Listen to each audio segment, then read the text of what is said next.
For over 30 years, HBCU Image has been more than just an apparel store. We've been a movement, a statement, a legacy. We celebrate the pride, the purpose, and the culture that make historically black colleges and universities legendary. Whether you're a student or a lifelong supporter, our gear lets you wear your HBCU story with confidence and style. Because when you wear HBCU Image, you're not just wearing clothes. You're wearing culture. You're wearing pride. You're wearing purpose. HBCU. If you've ever told yourself, I want to get into real estate but don't know where to start, here's something just for you. From Friday, July 31st to Sunday, August 2nd, the Learn Real Estate Fast Masterclass is coming to McKenzie Office Park in College Park. You'll learn wholesaling, commercial investing, and how to purchase property with zero money or credit. I can tell you, education and access are everything. This masterclass is designed to give you both. Whether you're brand new or ready to level up, this is where you start making real moves. Enjoy free lunch, free study materials, and receive a certification of completion. So don't wait. Seats are filling fast. Do not sit on the sidelines while others build wealth. Take that first step toward ownership and legacy. Get your tickets now at learnrealestatefast.com or tickpick.com. For more information, call 678-859-3303. Master the market. Build your legacy. Secure your future today.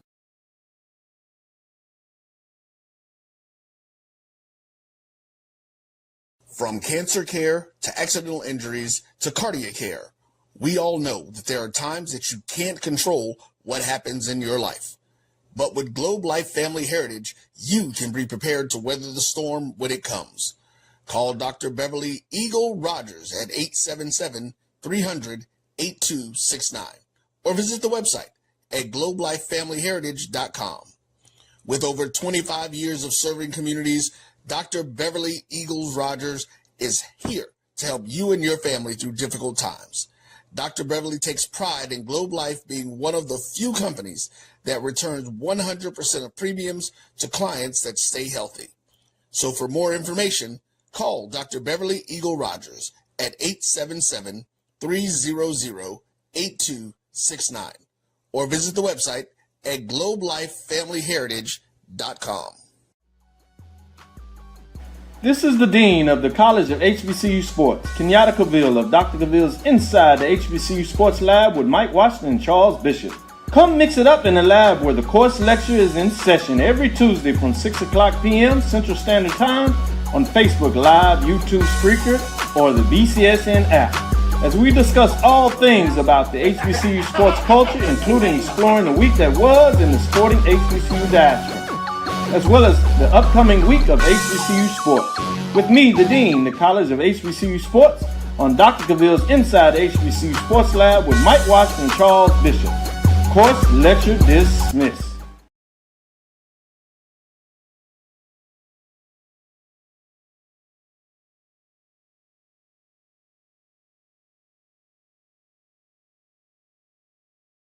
I love Atlanta, a city in the forest. Hi, I'm Jeff Cleveland, seasoned loan officer in the Atlanta market. And whether you're buying a new home, refinancing to do debt consolidation, home improvements, or just to lower your payment, give me a call. I'll ensure that you're treated with dignity and respect, that you're informed throughout the process, and that there are no surprises at closing. Give me a call and let's get started.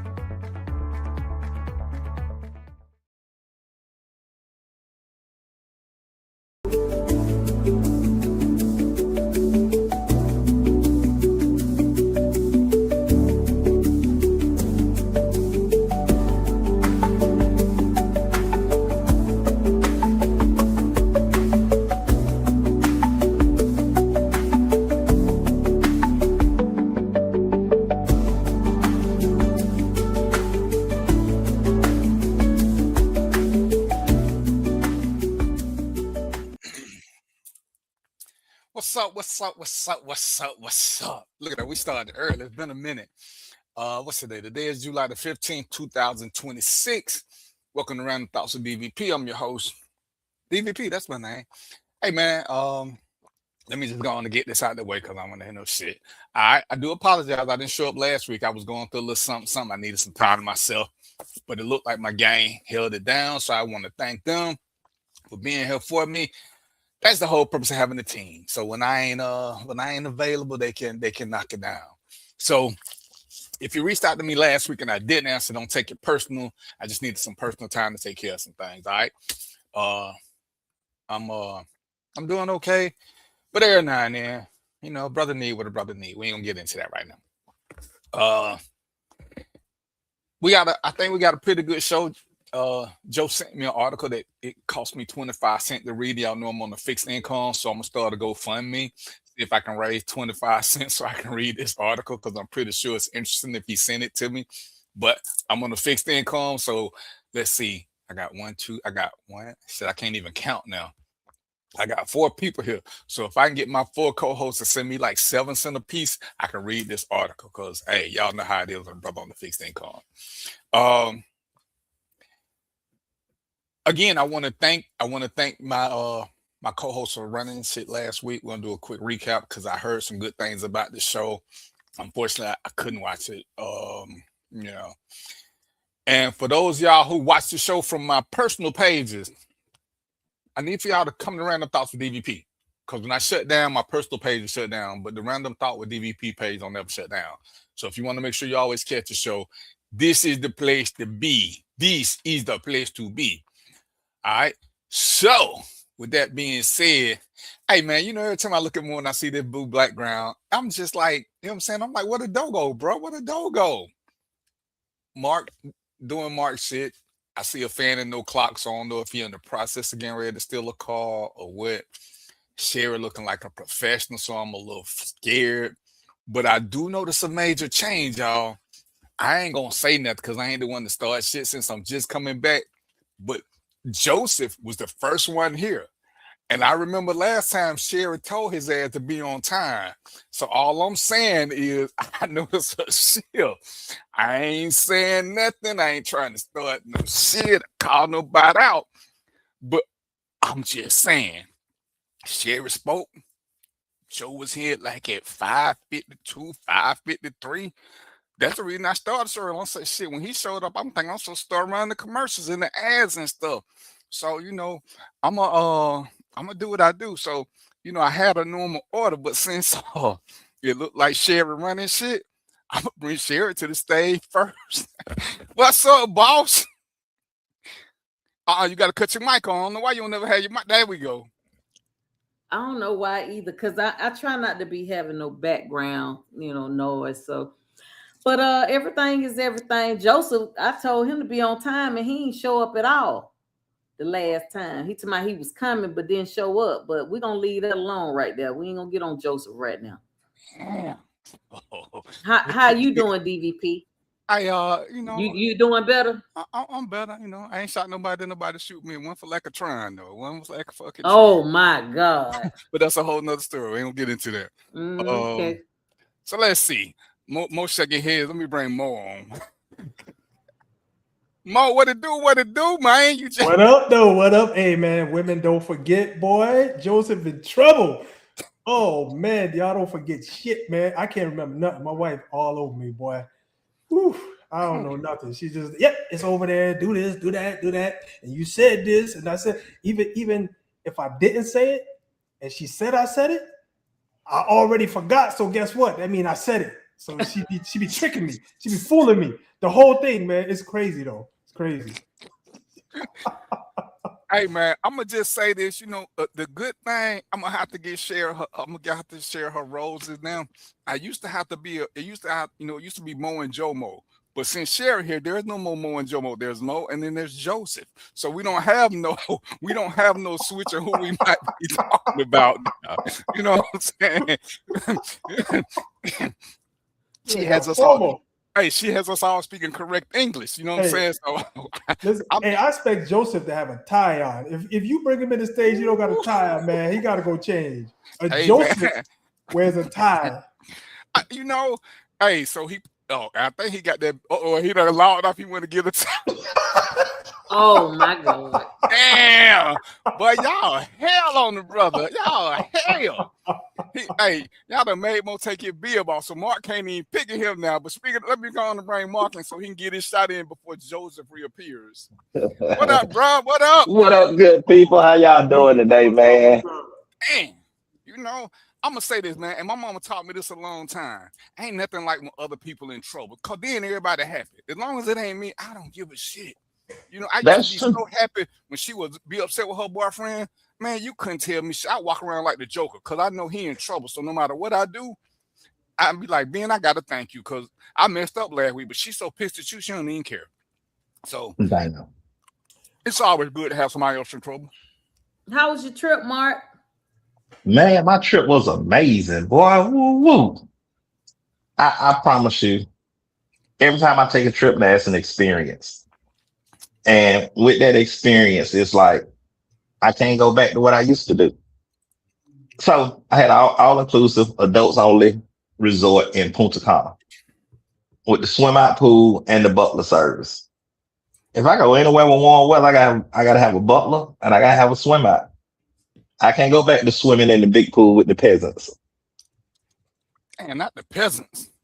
Boy, it just reeked with poverty over there. Nah, nah, but I did enjoy myself. It was a great trip, man. Got a lot of relaxation, a lot of drinking, and just enjoying good friends. So that's the good part about it. So I'm a year older, a year wiser. And ICE let you back That's in, so we debatable. good. I came back. It ain't debatable. Clock What still ain't part? working. The wiser? Somebody he wiser. That's debatable. Damn. I am. Hey, I'm the man, wisest one on the show right now. we Until not finna, Joseph get in the room. Really? we not finna get into it with the English teacher, brother. We gonna all be speaking correctly from now on. She's a librarian. Oh, that whatever it is. But What's the up, key Mark? point that I heard her say was she said that when it was time to come, Joseph was a no-show. That was last week. That was last week when I went here. I'm thinking because the day he was early, Mm-mm. so I don't know if he was scared. It or was what, the but week before. He said he was coming. He put in the chat that he was coming, but he never showed up. Oh my She God. said he put it in, he was coming, and didn't show up. you know the way that just sounded. We're gonna have to edit that whole.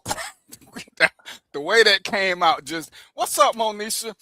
This ain't an X-rated show, despite what Mark just said. This is really not. We're trying to keep it PG-12 this week. We trying. Man, what Joe really ain't coming back for a minute. I'm like, well, damn.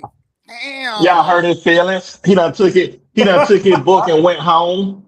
Hey, and we know he got plenty of books, so he can't take all the books. He had to leave at least 300-400 behind. He done took his book and went home. Come So back, Joseph. yeah, come on back, Joseph. We here waiting on her, but we don't want Sherry to show up and show out, cause we know how she do stuff. That's So right.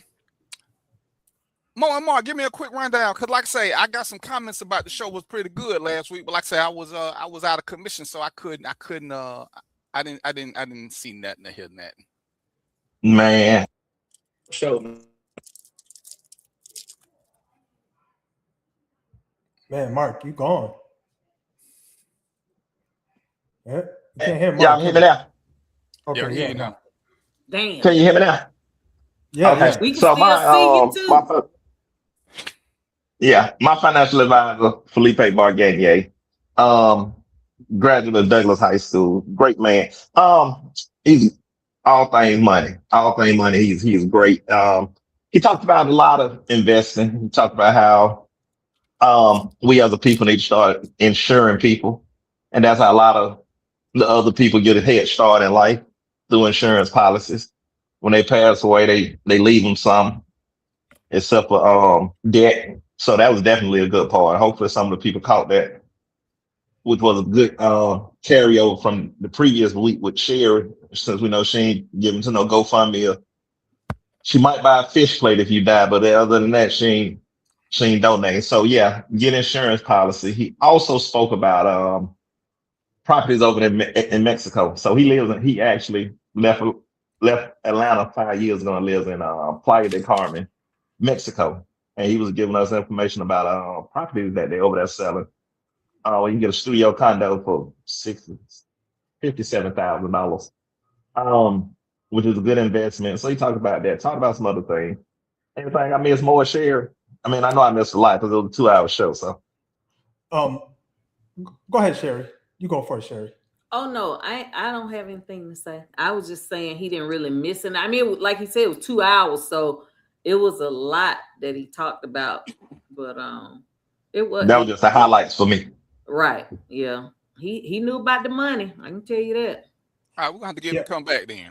Yeah. So I'll say this. Me and Felipe connected because when he started talking about the properties, I found out it's the exact same thing as buying stock because he explained how you could buy a fraction of the property.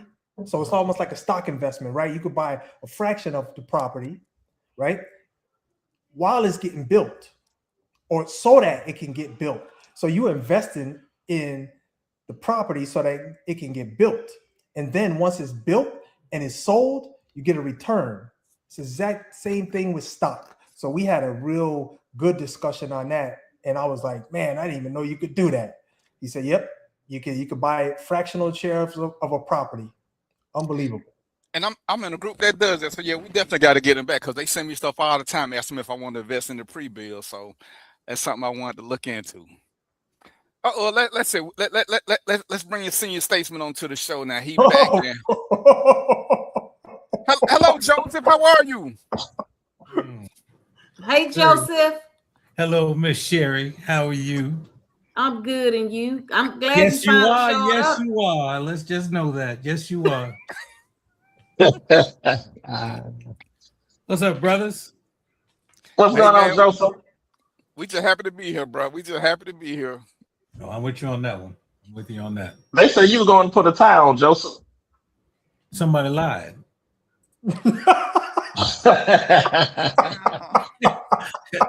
You out your mind. I gave up ties. Listen, I gave up ties about 12 years ago, so I'm good. Traded his ties in for an apron. That's it.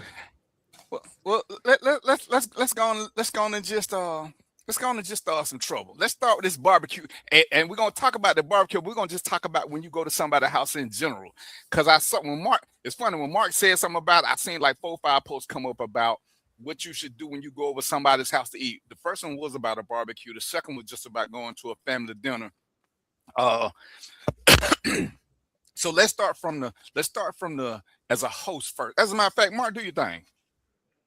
So the question is, and I thought about it because my family, we have a cookout on the 25th, Saturday the 25th. So they make this whole gift, pick your menu items and this, and then all that. So my question came was, how soon? I mean, just a couple of questions. How soon do you fix it to go plate? Well, I got a question before we get started, Mark. Are any peasants gonna be at this family dinner? Yes, it's gonna be a few there. The only way you're gonna have hierarchy with kings and queens, you gotta have peasants. Hilarious. Okay. Well, you make sure the peasants get the potato with the raisins in it. That's how you fix that.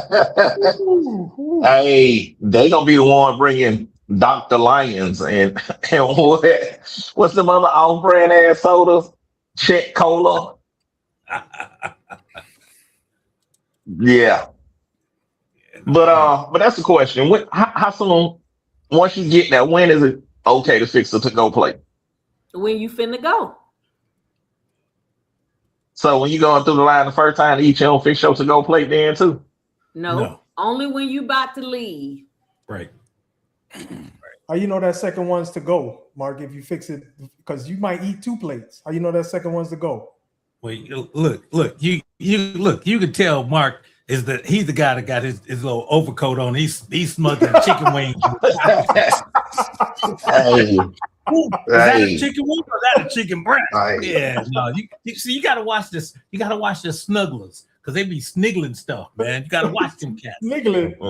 What's I don't know that. Tell me later, Joe. I'll tell you later. God, yeah. Dog. Yeah. I'll tell you this, and I've been saying this for years. This is the side of the family that they aren't that great cooks. They're not just the best. So it ain't all that extra food. I mean, I take that back. And I meant that they're not good at cooking. But when you hadn't had good cooking, then you assume that it's good. So the people that have been eating it all their lives, they think it's good. It's good food. Yeah. I've said it.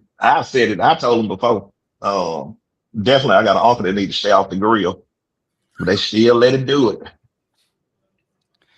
Well, Yeah, you know. Go ahead, Mo. No, I was just gonna say, yeah, yeah, that happened to me, man. When I took my trip down south, first time I was down there, and everybody was acting like people can't cook up north. People up north can't cook. Everything's up north for them. So people up north can't cook. And man, I gotta say, some of the food wasn't that great. They was making a big hoopla about it, this or that. And then my aunt came and visited me, down here in Arizona. She came to visit. She got in the kitchen. She told my wife, she said, move out the way. I'll cook. Man, the fish was salty. The damn rice was crunchy. I was like, yo, what's going on? She was fast. The shit, it was done in like 10 minutes. I'm like, yo, that's fast. I was hungry too. But then, man, so I don't know, man. You just gotta be careful. Disappointment. Yeah, man, just gotta be careful. But the thing is, there's a lot of he ate it.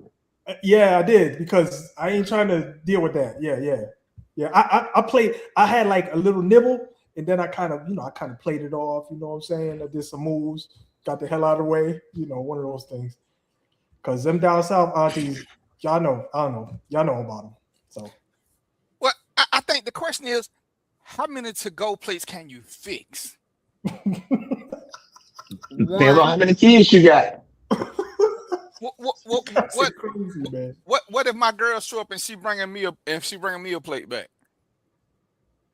As long as she fix it on her way out the door. She ain't finna fix your plate so that she get there when everybody else eating. But see, my thing is because y'all know now, some people, they take enough plates for a school. They be taking enough plates for the rest of the week. Because we know. Like for me, it's first of all, what did you bring? Now, depending on what you bring, you might have unlimited access some, but if all you brought was your unfull belly, you might be asked out. That is a good way to look at it. Well, some people, like when you say bring your own bottle, they come with that cheap shit, but they want to drink the good shit. But they bring us some red, white, and blue beer to the party, but they want to drink tequila and vodka. Right. Yeah. So how you gonna do that? You got a food monitor? You got a drink monitor? How you gonna do that? Oh, boys always somebody watching. Auntie watching. Somebody always watching the table. Bring. So they ain't even gonna be quiet about it. They gonna be like, child, you see these folk, they come empty-handed and they leave with enough for this. Oh, somebody gonna talk. Hey, it's snitching at family reunions and cookouts. There is an anti-no snitching policy when you have free food. Yeah, but they done brought 3 2-liters and they got 5 kids. Oh man, yeah. Oh, they bring Anheuser-Busch and go grab a Heineken's real quick or something like that. Yeah. Ooh, I like that. I bet you do, nigga. But sorry. So let me tell you what my aunt did one time at our house. She went in when everybody was, like in the living room doing what they're doing, laughing, talking, drinking, or whatever. She was going in the oven getting like 1 or 2 ribs, and she ate up almost all the damn ribs. Oh my God! My mom was hot. Somebody getting killed. Oh no, man. No. See, like when I get invited to stuff, I know I can't cook. I ain't bringing shit. I normally bring $50, and I don't even eat a lot, cause But it's like if it's somebody who I know and they putting forth a good effort, I'm like shit, hey, whatever. Because I know if I want something, they're going to let me get it. So, yeah, but see, that's interesting because where I come from, bringing money is an insult. Bring something, but it doesn't necessarily have to be money because I might bring some ice. Yeah, well, even that, but it shows that you took the time to do something for them. At least that's the way I was raised. So even if it's a cake, but it shows that you did something. So at least from where I come from, bringing money, you might get tossed out right off the bat. We don't need your money, man. That's an insult. Everybody I done did, they appreciate it because they spending money and they know a lot of these people, they coming with empty bellies and they coming to eat. Like I said, I may get half a plate because everybody know I really don't eat a lot. I'm looking for a piece of chocolate cake. I need to know who made the potato salad. Unless it's hot dog or something, I ain't finna do a whole lot. So it's like shit, And you know, and most of them know my schedule. If I stop by, they're glad to see me. So I just, hey, I don't want y'all to think I'm coming empty-handed. But you know, if you hit me up on the way, I'll swing by the store and get something. But most of them, like I say, because they doing stuff, and most people just come with nothing, or like you say, they'll come with some old cheap ass beer, but they want the top shelf shit. Cause see, I'm one of them. I'm watching when you know when I show my good tequila, and you come in there with your Circle K. With your Circle K soda, don't be looking at my tequila shot. Oh, it's good to mix it with. No. You miss No, Circle K no. with some bullshit tequila, but this, no. You ain't finna get this, you know. So, but again, what are y'all? I mean, how much is too much to take? Do you get to take stuff, Mark? Do you get to take stuff for the kids? I mean, you know, hey man, y'all know the rule, man. Fuck them kids. This for the adults. Damn right. Fuck them kids. Yeah, I still believe kids ain't hot dogs and hamburgers. They don't get ribs and chicken. all right. They they get some pinto beans and some good buys. That's it. So I'm gonna ask y'all this: if y'all have a cookout at y'all house, you know, whatever cookout, is it okay for people to come back the next day and eat No. Come back where? To the house? to your house? Yeah, Well, see, Why are they coming? Just to eat, or they coming to see you and then y'all happen to eat? to eat. they cooking. Nah. No, they're eating the food. They're eating the leftovers. That's an instant replay? No, that ain't how that works. Barbecue was yesterday, not today and tomorrow. No. But you still got food left the next If day. you Yes, call Yolanda, the me- next day. If So you if they didn't call get an me and invite, say no. you want to come over and get something, then yeah, but not Okay. just you feel like it's Drop on automatic. by. The do drop in. No, that ain't happening. Hell no, That they ain't need an invite the next day. Ain't nobody. Right. Cause first of all, I ain't having a cookout because I'm not inviting none of you folks to my house. Cause You one can't of y'all, cook. it don't matter. Well, One you of y'all can't, gonna like bring you said, some. you can't One of y'all cook, man. So I'm One of y'all good. gonna bring somebody who overweight who keep plopping on my furniture, and I'm gonna have an attitude because you know, y'all see, I'm gonna go on and say what Mark ain't trying to say right now because I've been gone for a week. But y'all know it's always that one person who don't ever sit on the furniture; they just plop, and you hear your springs being pushed to the max. Cause that's why we got the steel chairs, but they don't fit into one steel chair, so they need that cushion, and it take 2-3 people to help them up, and y'all know they already got 2 plates. One for each titty, and then one for their hand. Cause everything. We ain't finna do that. We ain't finna do it. So don't act like y'all know what I'm talking about. See, y'all ain't shit. I know exactly what you're talking about. Y'all That shit is exactly. hilarious.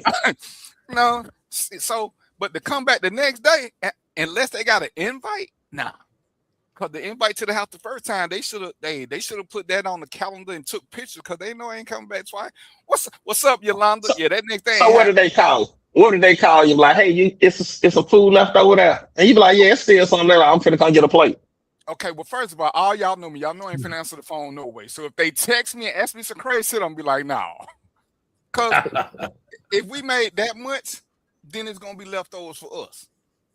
If I know they're going through some kind of financial hardship, but they done had a problem, I'm gonna let them take a little bit extra the day before. But ain't no coming back, especially if we got to the end, cause we talking about people who taking stuff. The only people who can really, in my world, come back are the people who stayed to the end to help clean up. Them I got a little bit more favor for, cause a lot of these people who get these plates, they leaving early so they can make sure they get back, and they don't want to help clean up. But they done made a mess. They ain't bring nothing. They ain't saying, hey, let me take a bag of trash out with me, or let me clean up your yard, or let me get some of these dishes. If you ain't doing none of that, you don't get nope. I'm cool with people coming back the next day. That's because you ain't let them come the first day. Whoa. Hold up. Mr. Wet Pockets. How you gonna say, man, you ain't even at home half the time. How you gonna be good with somebody coming back and you ain't even home? See, that's some BS. See, he's the type to say, man, y'all come over here today and ain't nothing happening. You get over there and be like, where Mark at? Mark in Punta Cana. Oh, he's in Brazil laughing at your butt. No, man, you ain't right. You ain't right. But here's the other thing. In most cases, somebody that throws the party normally fix the place for them to go. So you know what's going in and out. Well, like when I have functions, I want it all gone that night. Like if I decided, if I say, well, I might want me something tomorrow, I'll fix me a little plate, put it aside or put it in the refrigerator, and the rest of it can leave. And I say, y'all want this? Because when I start cleaning up, I'm throwing shit out. Because I'm not gonna eat something more than one day. So that's it. So it's always gone at my functions. Hold up. So you don't eat leftovers? Is that what you're saying? No, that's not what I'm saying. Oh, I'm not going to yourself. eat it. I'm not going to eat it more than a day after. Okay. Like 2 days after, not happening. She hit you with that white girl upturn. Yeah, didn't you? Joseph, don't do it. Dr. Evil. I had to get Mark friend last week too. Felipe. All right, we got two questions. Hold on. So Yolanda, how many plates can they take? Because she said if she invites you, she expect you to eat. But how many to go plates can they take, Yolanda? And what's up, Tiff? And so how many to go plates? And Tiffany want to know, what about when you bring something? Should you take it back? Ooh-wee, Mark. Hey, that's a good question. Hey, listen, I'm from the hood, man. Y'all doing some hood shit, man. That's that's some hood shit, man. I think we all spend some time in the hood. Yeah, you got to grow out beyond that, man. You can't be taking food back, man. What's the deal? Mo, you're right. The only thing you can take back, and you're supposed to wait on that, is if you mess around and brought some glass dishes. You know what I'm saying? Some people who make stuff put it in glass, you get to take your glass back, and that's when. Most time, that's when you know you got somebody who know what they're doing, because they cooking their good shit in their good glass. So it's gonna be empty anyway, because that's where the good potato salad at, in that glass bowl. That's where the good banana pudding is, in that glass bowl. See, if it's in aluminum foil, I'm looking at it. But if it's in a glass bowl, we already. You know what? I ain't even a big fan, but if you use a glass bowl for banana pudding, I mean, you got a lot of vanilla wafers in there. So yeah, let me get some of that. So not just food. What if you bring a bottle? What if you bring a bottle of liquor? All liquor stay at the house. Correct. All alcohol stay with the party giver. Yep, that's what Except I that think. You can't take it back with you. Except for that red, white, and blue bill. When you bring red, white, and blue bill, or that Anheuser-Busch shit, take that shit back with you. Don't leave that shit over here, because people gonna think I'm a bad person. What about that slit malt liquor? Oh no, it's going back with you. You ain't bringing it in my crib. Take the Boone's Farm with you. Old E 800, Mad Dog 2020, Old E. Hey, none of that. Everything y'all named, I got on my bar right now. The old Shake and Bake. See, Mark, I knew he's a classy guy. Mark, did you buy it or did somebody leave it? Look what he's drinking now. I just think that's water. I ain't getting drunk today. It's water. I gotta stay hydrated. Hell, I thought it was peroxide. Looked like a peroxide bottle. God damn. My insides ain't that messed up. That's how the new generation cleaning up. That's a new generation colonoscopy right there. New generation colonoscopy. I leave y'all on 1 week by y'allself, and when I come back, y'all is unhinged. Y'all unhinged. Sherry did it. Let's see. I have family members who take place to feed themselves Joseph. for the whole week, and know you shouldn't take anything back with you. Well, see, and that's what we were talking about earlier, Tiff. Somebody, auntie, probably monitoring who taking shit, because auntie know how many kids you got. Auntie know whether or not your dude is a good dude, because if he a bum, you can't take him shit. Get that trifling. No, that trifling over. He need to get somewhere else. Auntie watching everything. Auntie is the sergeant at arms. Auntie the sergeant at arms. Who still drink? And auntie typically, if she know how many kids you got, she'll say, "Hey, take the kids something to eat." Yeah, or you're right. she done already made some side plates for people who she know need something but don't want to ask. You know, she the mediator / hostage negotiator / I'll slap that plate out your hand if you try to walk out that door. You know what I'm saying? She multi-talented. Yeah, Yolanda, people still drink Boone Farms and Southern Comfort and MD 2020. Good Lord. I still drink Southern Comfort. See? I'm getting sick. Yeah, Southern Comfort is nice. But there's something wrong with y'all. Y'all made me get them more forget my thought. The other thing about these cookouts, man, I think you gotta have a release the food timing. It's gotta be proper, because I was at a damn graduation, my niece graduation, They said asked me to go get something at the car. They released the food just before I left. I got back, wasn't nothing left. The damn trays was at the Where bottom. was the damn car? I'm like, yo, it was right there, man. Yo, listen, that's what I'm trying to tell you, bro. They released the plate. People went buck wild, got 2-3 pieces of fish, a piece of steak. I'm like, yo, what happened? I came back, it was salad, yo. I was a rabbit for the rest of the day. That's it, man. See, Mo, I would have been walking around slapping everybody played out the game. Everybody. Going up to babies, give me that water. Like, hold on, these people didn't bring shit eating. What? But I'm a firm believer. I'm a firm believer. If it's at my house and you're supposed to bring a dish, I ain't holding feeding time for your ass to bring your dish. And I want you to, if your ass is late, I want you to take all that shit back with you. So, Mark, would you be offended if I brought money instead of something? Nah, I'd be cool with that. Because the host usually spend a lot more preparing for whatever the function is. So if you gave me cash, like, hey man, I ain't bringing that, here go a little something. Oh man, go ahead and help yourself. And depending on who you is, I might tell you to keep it. But I ain't gonna be mad if you give me some cash. Right. Money universal. Cherry, just be quiet. Just stop it. But if you bring Dr. Thunder in this house, we gonna have a motherfucking problem. Dr. Thunder. Thunder and that cheap ass soda. I ain't never heard of that. Exactly. Look it up. It's Dr. Thunder.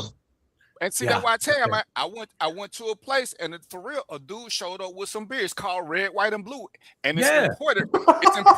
It's imported from Perry, Georgia. And it's like Perry ain't even out the country. How in the hell can you import beer from a little bit of town? But that's what it was called, Red, White, and Blue, imported from Perry, Georgia. I'm like, boy. Oh my goodness. Red, White, and Blue was big in Florida at one time. I'm telling you. Well, yeah. we going. So, all right. How do we decide who cooked what? Cause we know we had a cookout one day at work, a potluck, I guess that's what they call it. Mm-hmm. And the girl, I know she meant well. She brought a turkey, and I'm telling y'all, no lie, no over exaggeration. When we pulled the lid off that turkey, the wings were still flapping. And everybody just kind of looked and backed up. Because somebody said, we need to put that back in the oven because it's still alive.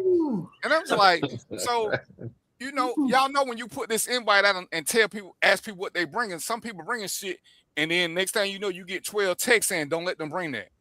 What do you do? What do you do about that? No. So, look, that's not the way it works, man. You got to tell people, look, if you know she can't cook, she bringing utensils, paper plates, paper towels. You know what I'm saying? You gotta manage that. You can't just, if you let it go buck wild like that, that's what you're gonna get.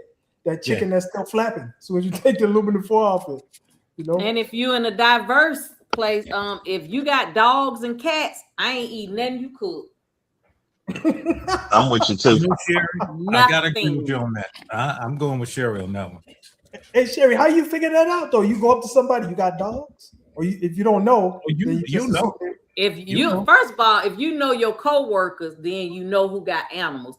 Then like I remember we had a Christmas potluck at work one time, and this chick, she takes in stray dogs and stuff like that. And I've had a conversation with her before, and she was saying, tell me about this dog she picked up. And then when she was like, I have like 5 dogs. And I said, they outside? Oh, no, they live inside. Ain't shit at her house. Her house nasty. She nasty. No. Damn. Listen, she was nasty before the dog, though. The dog ain't got nothing to do with it. She was nasty already. And I'm not. If you got 5 dogs in your house, you nasty. I was gonna say I'm not saying it's a black and white thing, but I don't think I've ever been in a black person's house where the dog is licking the fucking casserole dish, and they just keep cooking. I don't think I ever seen that. You just ain't went in the right house. You seen that, Mark? That shit happens. He's right. Okay. Ooh. Yeah, that shit happens. Man. Look, man. Cats on the counter. Look, unfortunately, there's some people who treat their animals better than they do their kids. That is true too. Relative. It's unfortunate, but I've seen it and I agree with them. Again, not too often, but I agree with Mark and Sherry. You know, they got them dogs and cats a little sus on everything else. So If you're a coworker, I better know you real well. I had to go to the house to eat a potluck. so we tell people the general rule is to tell people what you want them to bring because you know there's something that they do well. Yes. If you don't want 'Cause I can raisins, tell you this, at that potluck, everybody was like, you know how people always say, who cooked this? Who cooked this? Right. When I found out that she cooked, I said, don't eat that shit. What's her name? Cook that. Yo, hey, lad. Yo, hey, lad. If it people I'm cool with, I ain't gonna let you eat no shit. Well, I don't know, Mark. You get on my damn nerve. But my thing is, we're telling people to bring you something. I'm cool with it, but I hate when people think that they make this shit the best and can't nobody else make it, like macaroni. I gotta make the macaroni. Fuck that. They macaroni just as good. Let me add it right here because I seen this one time and it was just like, you know how old people like to cook and they got them wooden spoons, right? Because I see all y'all little bougie. So you know how when they take the spoon and then they taste it and then they put it back in the thing. What y'all feel? How y'all feel about that? No. I just don't want to see it. No. When I was younger, I didn't know any better, you know. So if my grandmother did that, it was nothing to me, and that was my grandma. You know what I mean? But like, if it's somebody I don't know and they do that, I ain't eating that shit. I don't know where your lips been. No, I completely. I mean, if it's your family, that's one thing. If it ain't my family, nah, ain't no suspect about it. I ain't doing it. Nope. So how do you tell that auntie who can't cook, who wanna bring something, and she wanna bring her specialty that always end up being it's all there at the end of the party because you know she don't want to take it back home, but she swear her meatloaf is the best meatloaf, and she brought a whole tray. And She gonna take that shit back with her. 5 hours later, still a whole tray. I will tell them, but that's because I'm blunt and to the point. I'm like, you ain't bringing that shit. You better bring something else. Better yet, you get plates. But she's showing up with it because she know her shit is the shit. And I'm gonna tell her, ain't nobody finna eat that shit. You gonna make her put it in the car? You gonna make her put it in the car, Sarah? She can put it on the table, but I'm telling her, ain't nobody gonna eat it. And then when her feelings hurt when it's over with, and that shit get either dumped in the trash or still sitting on the table, she'll stop bringing that shit. I'm with Cher, but you ain't gonna leave it. You gonna take that shit back with you, cause I ain't gonna eat it, and might as well not throw it out. But you will eat it. yeah, I'm probably not gonna do that. But You gonna eat this shit. No, I'm not. About 3 minutes after the cookout start, and there's a bunch of people there, and can't nobody see nothing. That shit gonna disappear, mysterious. and the plate gonna go back. They tore that up. It was good. They loved it. That's it, man. Let it be a mystery. That's it. What about when you see some shit that look real good and you put it on your plate and taste it and it's horrible? You be disappointed as hell. Now you gotta fold your plate up and put it in the trash. But see, me. That's why you watch it. That's why you watch everybody else first. You watch to see what they do first. You know how? Hey, you ain't never been in the military, but in the military they say don't eat nothing that the animals don't eat. So if you see a tree full of fruit, let that shit stay because the animals ain't eating. So when you go to the thing, you look to see what everybody else got first. Where you get that one from? So they can tell you which tray they got it from the left table or the right table. Because everybody potato salad ain't good. Look, let me tell you a little secret I used to use. I still use it, but they don't know it. I send my kids in recon. No, I use my kids as my recon patrol. They go in, Dad, that ain't good. Shit, I'm out of there. I'm ready like it. Yes, ma'am, I'm going that way. Joe got centuries. At the cookout. Oh yeah, I got recon. I got long range recon in my house. God, hey man, I can say that because my people ain't watching, but my first wife, she used to love to cook. So I was like, I want to have a little something, invite your people over, whatever, so you will leave me alone because I ain't gonna eat all this shit. So one of my mama's sisters swear she don't like turkey. She had 12 turkey burgers. I ain't talking about she took them with her. I ain't saying she took them with her. She ate 12. Hey, Kyle was sitting there counting because every time she ate one, Bro. my mama kept elbowing me. Cause I gotta say something. Cause she said she don't even like these, but she just. And I'm like, every time my mama just, mama, stop hitting me. You know what I'm saying? You know I love you, but you can't keep hitting me. Your sister greedy, and she don't even eat turkey. I don't like the way. I don't like the way it tastes. I don't like the way it tastes. See, what you doing? Straight swallowing? Cause you hurting them. You hurting them. Cause them was supposed to be mine for the rest of the week. You know what I'm saying? You eating my shit now. Go ahead, Mo. No, I was gonna ask you, man. She had the bun on them and everything, and she ate 12 of them. That's a damn record. Check with Guinness.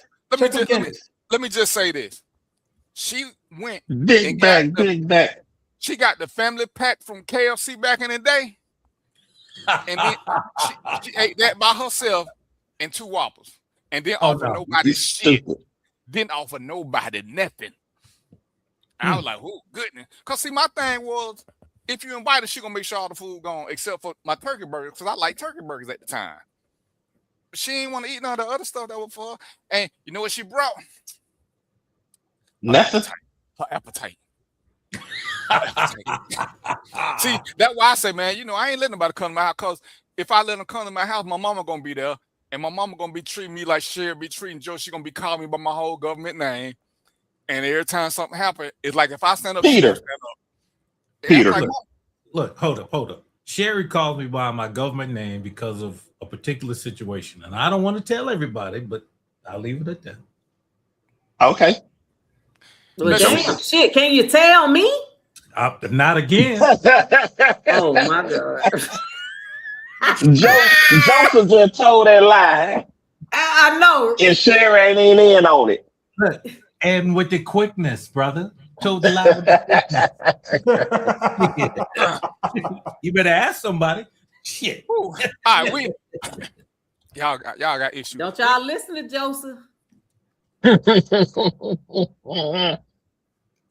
So we got a quick question. We're gonna take a commercial break for this question, and it's gonna be for Joseph and Mo, the smart one, and Mark cause Mark say he the smartest one. Anthony want to know: does every minority community have an extensive call the system like what you see with HBCUs or HB? I don't understand that question. Yeah, it don't make sense. Yeah, I'm trying to read it too. Reading it too. I read it like 4 times, and I said either I'm slow or. It was the first one. It's the first one, Sherry. Sure. I'm gonna need you to restate the question so we can understand it, because we kind of unclear on it. Yeah, he left the word out of after extensive. So whatever that word's supposed to be, it's supposed to college system. What does every minority community have an extensive college system community like what you see with HBCUs created because of segregation? Yeah, that question don't make sense. It don't make sense. I don't think so. No, what I'm interpreting is, does other minority groups have colleges like HBCUs? No. Yeah. Put the voice text down and either call in or type it, because your voice text ain't working, son. Or get your AI circuitry updated, because you could be an AI person. Yeah, Joe, don't be letting people know we low budget. We don't have a call-in number. Don't do that. Don't do that. DVP, you got your phone number. Come on, man. Quit playing. Listen. 1-800 random thoughts. Call in, baby. I love y'all, and I won't answer the phone. It used to be a call-in number for the show. And guess what? I wouldn't answer it, because that was Roy's job. I'm like, Roy, you answer the phone. I'm not finna sit here and talk to these people. I'm having a tough enough time with you, misfits. But yeah, I would appreciate it if you asked the question, because I really want to answer. You got to know what the question is first. That's what I'm hoping he'll type the right question so he can answer it. Facts. Okay. So while I'm waiting, every other minority community have their unextensive educational system. That's a bot. Forget it. Let's move on. That's a bot. You're a bot. All right. Just keep going. Yeah, because man, I'm finna take me a drink. All right, so let's go on and talk about this. You know what? I'm gonna hold shares for last because I think it's a good one. So I got a question about karma versus bad luck. Because I was noticing something, and it's like, how do you know when one is what's really happening? Because when something happened to somebody, we are quick to say, oh, we quick to give them excuses. But how we know it God ain't don't play by me. but how we know it ain't karma coming back on them when something bad happens? So how we know it ain't something they done did that we don't know nothing about because they're over here playing like they a great person. But yeah, the reason your car caught on fire was because all that shit you did 2 weeks ago that don't know nobody nothing about. So when people keep saying this or that, I'm like, I wonder, how do we know when it is? Because we always say karma gonna catch you, but then as soon as something bad happens, that ain't our first go-to unless we don't like the person. Oh, you just having a little string of bad luck. Oh, just pray for it. Well, shit, maybe this is what came back on them. So how do we know when what is what? Who made that determination? That's a good question. I would say if it mirrors the same thing that you did wrong, then I would say that's your karma. But other than that, so let's say hypothetically, me and DVP together, and DVP cheat on me, right? And I pull my heart out. I'm sorry. I hate that you did this to me, and you broke us up, and all that good stuff, right? But I keep him, right? Against my better judgment, but I keep it. And so, damn, I can't even be forgiven. And so then say we 2 more years down the line, he think we doing great, and then he find out that I'm messing with somebody at work. Now he in his feelings. And then, he go to whoever knew that he cheated on me. And he be like, man, can you believe she cheated on me with that nigga at work? Blah, blah, blah. And then he be like, man, that's your karma, man. You cheated on her. So I think that's when it's karma to me, when it's the same situation versus anything else to me is bad luck. But karma is just a get back. So to me, what you just kind of said, that's revenge. But karma do what karma want to do. If I'm sitting there and I'm thinking I'm wishing bad on somebody, and then something bad happened to me that's karma because you want this that. So something bad gonna happen to you, and it may not be the same thing, but I'm thinking bad is bad, right? Yolanda, we believe in karma, but how do we know what's the difference between karma and bad luck? Because like I said, people will do shit and don't nobody know they did it. So when something happened, we all rally around them. Oh, and this is the context I'm gonna use just because this is one that came up. Somebody had death in the family. Well, this person always talking about other people, and they wish so and so was dead. They wish so and so was dead. So now they done had a rash of deaths in their family. Is that bad luck or is that karma come back to get them? Because that's all they wish on other people. And it's like we'll sit back and based on how we feel about the person, we'll make it be bad luck. But what if it really is just karma coming back on them? Because, like I said, we all got shit in our closet that don't nobody know we do. So we know, that's one of the things that me and Cher was arguing about when she made that little crazy video. I know who I am. I know what I done did. So people can think one way about me, but y'all know I'm quick to claim my faults because I don't want no bullshit. Pit ass. But go ahead, Mark. Here's I don't believe in karma. I stopped believing in karma a long time ago, and part of it was because at that time I believed in the Bible. And in the Bible it says, God take you through these things because he got something better for you. So when fucked up shit happened to me, I just reverted back to it's something better finna happen for me. My blessing on the way. So I stopped believing in karma based on that shit. Then I realized that ain't that but something else. But it also stopped believing in karma. But the Bible also says you reap what you sow, which is they go together. But you just don't know which one is it. Is it karma? Or am I going to another level? Like I said, this is back then. So let me read what karma is. Karma is a concept rooted in Eastern religions like Hinduism and Buddhism, where it translates literally to action or deed. It represents the universal principle of cause and effect.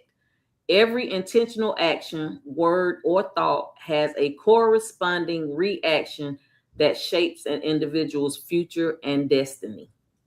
So that's not necessarily a bad thing. Right. It can be good karma. Right, karma can be good. Yep. Just like when good stuff, but again, it's like I say, it depends on what your belief system is. Because, like I say, Mark, if you believe in the book tell you that this is called yada yada yada. So it all depends on your belief system as to which one you do. But with that same belief system, if something bad happened, we quick to blame the devil or whatever. But what if that bad thing that happened stop you from getting in a wreck later on? It's like, how do we determine this? Because people love to do it based on their own belief system, and they can't really base it on factual data because they don't know what's really going on. But I done been late for work a couple of times. Oh man, the devil don't want me to get this job. But if I'd have been on time, I would have been in that wreck that happened up the street. You know what I'm saying? So it's like, how do we keep making this, and how do we keep who are we to judge? Especially when we keep saying, the Bible said we ain't supposed to be judging nobody.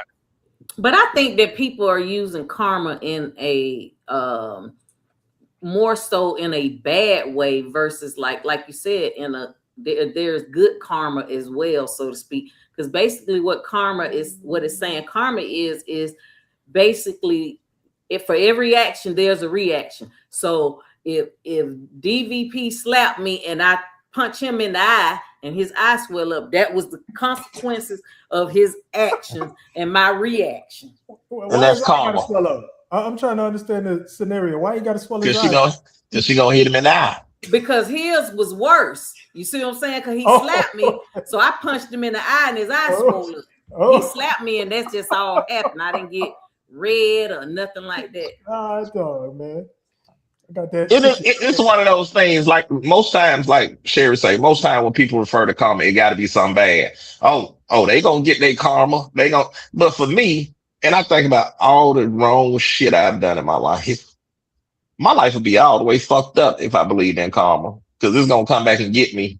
No, I'm gonna keep on living and not believing in it.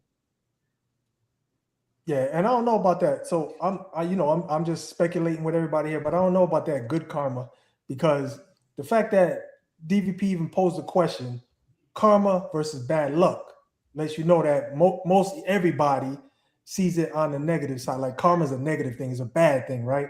So, but for me, I don't believe in either. I just think the world is a system of coincidences. Shit just happens. Because and so I don't think there's somebody plotting and waiting to say, oh yeah, we're gonna when it's the right time, you gonna get yours, boy. You're gonna get yours. Yeah, I don't believe in that. It's just it's a system of coincidences. Things happen. Because if that wasn't the case, we got children die. We got serial killers who kill people. You know what I mean? And still living. Yeah, right. And so come on. If karma was a good karma, that wouldn't be happening. If it was just a good karma, or bad karma. Let me use that scenario, because that's a perfect one. So you got somebody who does a killing, and we see that as a bad thing. But suppose when they kill somebody, it brought the family together, which was a good thing. So action, reaction. And that's what I say. We look at stuff, but we look at what we see. We don't look at a bigger picture, because some of us became close because of a death. And death is supposedly a bad thing. But ain't that how a lot of us end up being closer with different family members? Even for some of our friends, we made some of our friends because of a bad experience. And it's crazy because, because if I'm going to go with karma, understand that karma can be good and bad. But we always say karma is a bitch. And it's like, because we don't really fully understand it, so we keep trying to make things to fit our perception of it, whether it's right or not. And that's something we love to do with most words. As we talk about ignorance, as we talk about this, as we talk about that, we love to create words to mean what we want to mean, regardless of what the real definition is. It's like, how do we make karma a bad thing? It's like juju. There's good juju, bad juju. But very few people will call karma a good thing. But if it's the universe giving you back the energy you gave it, it should be a good thing. So it should be good and bad, because it's a magnet. It's not a magnet. It's giving you what you put out. You reaping what you sowing. If we're gonna compare the two philosophies, the religion and well, hell, according to Sherry, both of them or come from religious concept. Yeah. Yeah. What you got, Joseph? I'm just gonna listen on that one. I'm just gonna be listen. That's all. All that deep thinking you like you was doing. Yeah. It's there. It's there. You can see the smoke coming out of my head, but We saw the little Arby's question mark over your head, so we just trying to figure out what's up. that wasn't at Arby's. That was at Turkey Burger.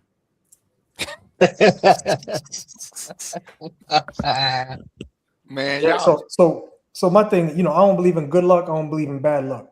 So I can't believe in karma either. You know what I mean? I don't believe in none of that. That's me, Mo. That's how I feel about it. I don't It's believe just in- life. Because Y'all hold on to y'all seats. I agree with Mark. Oh Lord. Hold on to your seats. I know I said, I said. Oh. and that's the end of this show. We'll see y'all next week.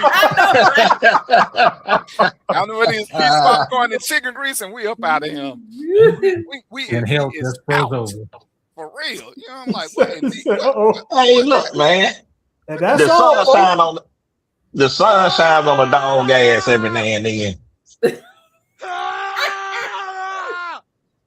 See, that's what happened. That's what happened when you agree. We just get a dude screaming out of nowhere. It makes sense, though. I mean, it just you just keep living life.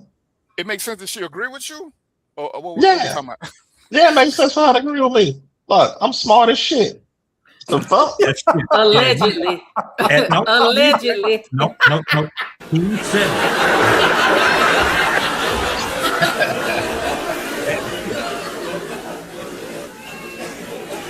Damn, that's a lot That's of people. crazy. Thank you, Sherry. I appreciate you. Ass shit. Yeah, I was just gonna say, a lot of I put those karma and bad luck. Hope nobody out here don't take this the wrong way. I'm not religious, so I'm not gonna talk about religion in a good way.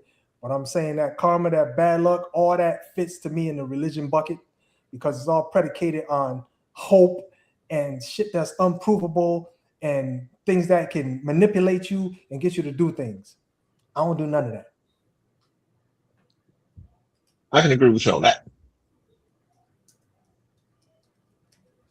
Because at the end of the day, we are our decisions. We make good decisions, good shit happen. You make bad decisions, bad shit happen. At the end of the day. And I think a lot of people use these to try to not have to be, we don't want to have to do the work. Because anytime we can blame something on somebody else, we don't have to be introspective or see what we did wrong or take no kind. We don't have to take any kind of accountability. Oh, it was karma. It was this. It was that.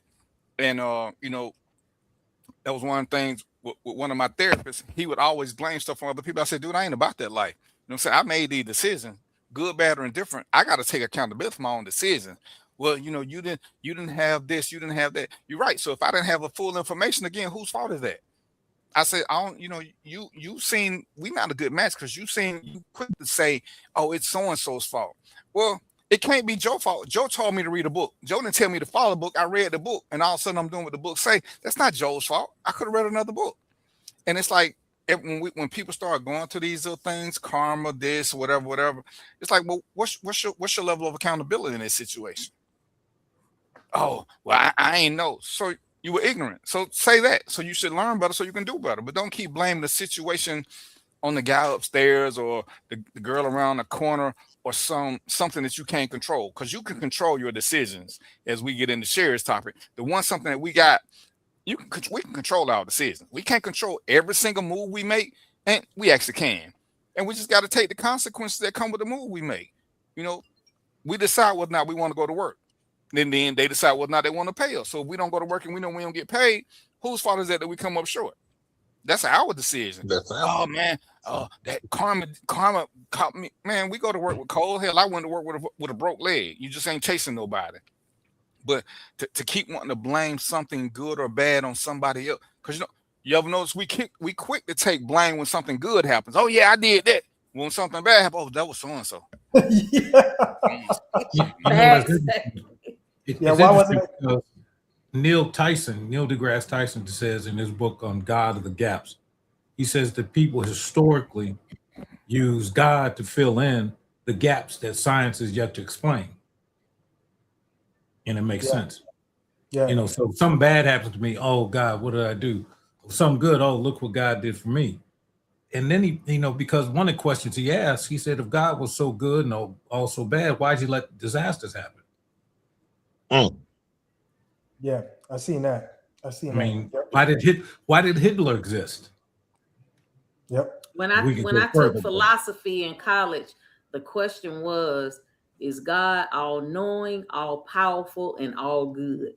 When I tell you that it was a discussion had in that class, I mean, it was something because and that's the time that I started looking at religion, because when you grow up as a kid and you going to church and all of that, and your parents telling you, God is this, blah, blah, blah, you believe that. But when I took that class, it changed my whole perspective.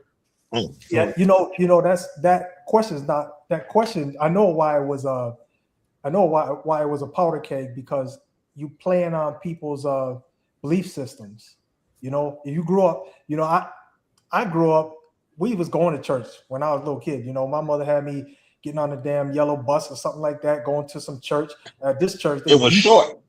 It was a real No short chairs. bus. It was a Volkswagen bus. That's No how chairs. So then they beat you at this church, and it's just like, I'm like, why am I here? You know what I'm saying? I'm a kid though. I can't call the shots. I know I started fighting back though. Y'all try to hit me, I'm gonna hit you back. And then finally she stopped us from going, so that right there started me thinking, what's this all about? Somebody got to explain this to me because I don't get it.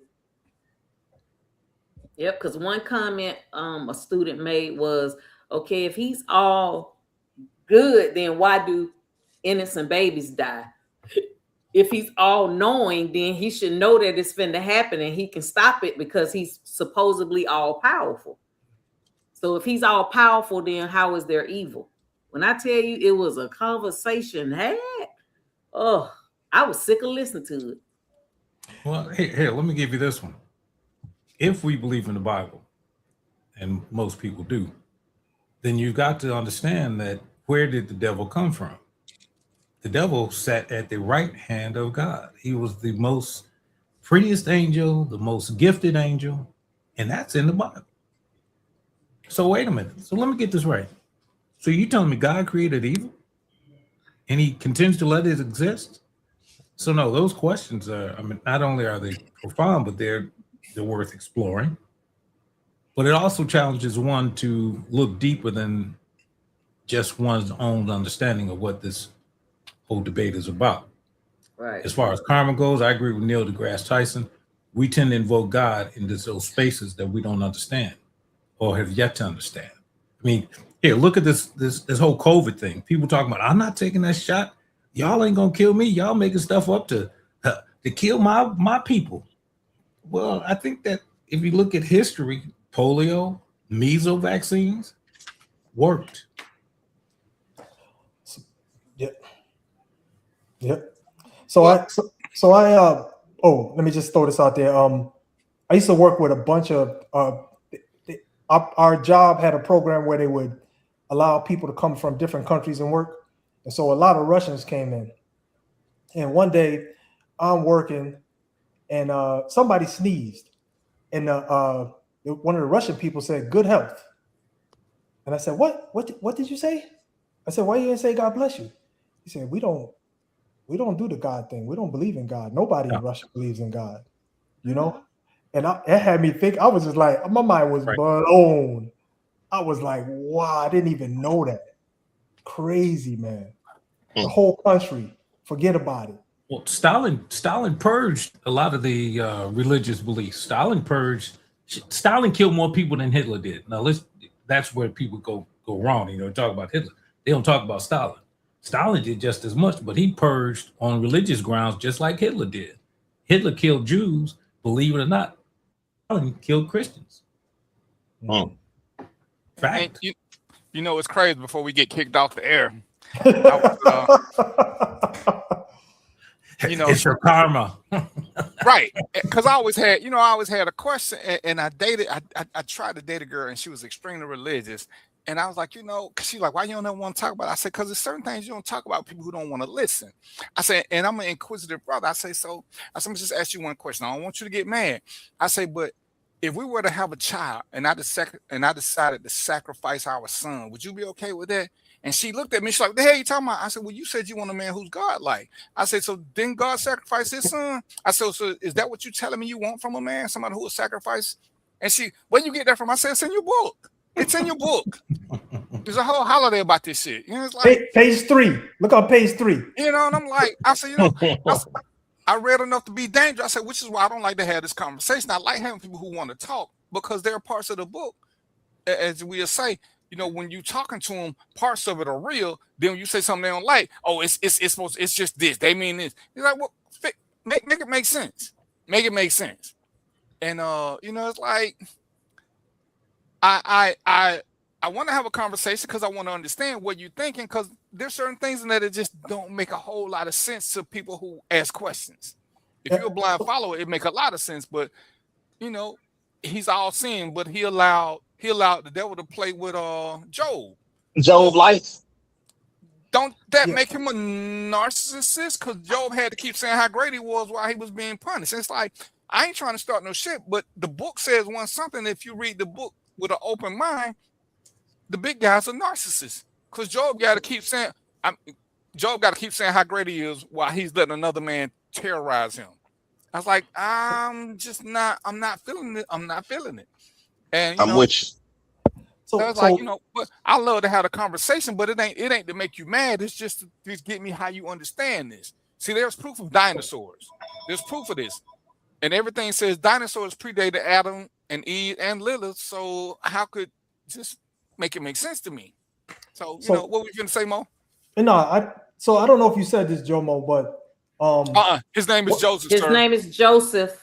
I want you to don't get put that time out, Mo.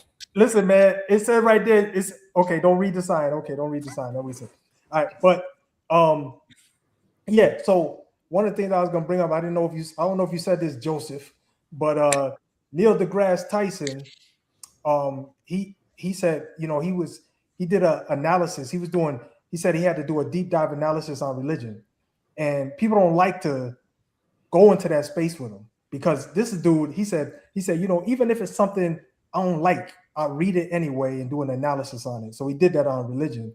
And one of the things he realized was that intellects, people who consider themselves intellects, none of them are religious, not one. Because they did the deep dive, they did the investigation work, they had to try to put the pieces together. It's like how they have to put things together for physics, for all that brainy stuff that they do. They did the same thing with religion, and they just don't embrace it. So you recall hearing that, Joe? Yeah. Joseph? Yeah. Yes, Mo Mustafa. Yes, no, but again, it goes exactly back to what we just said. He, on the scientific side, they live in the realm of what you can prove, not what you don't see, but what you can prove. So that, that's a different foundation. Right. Yep.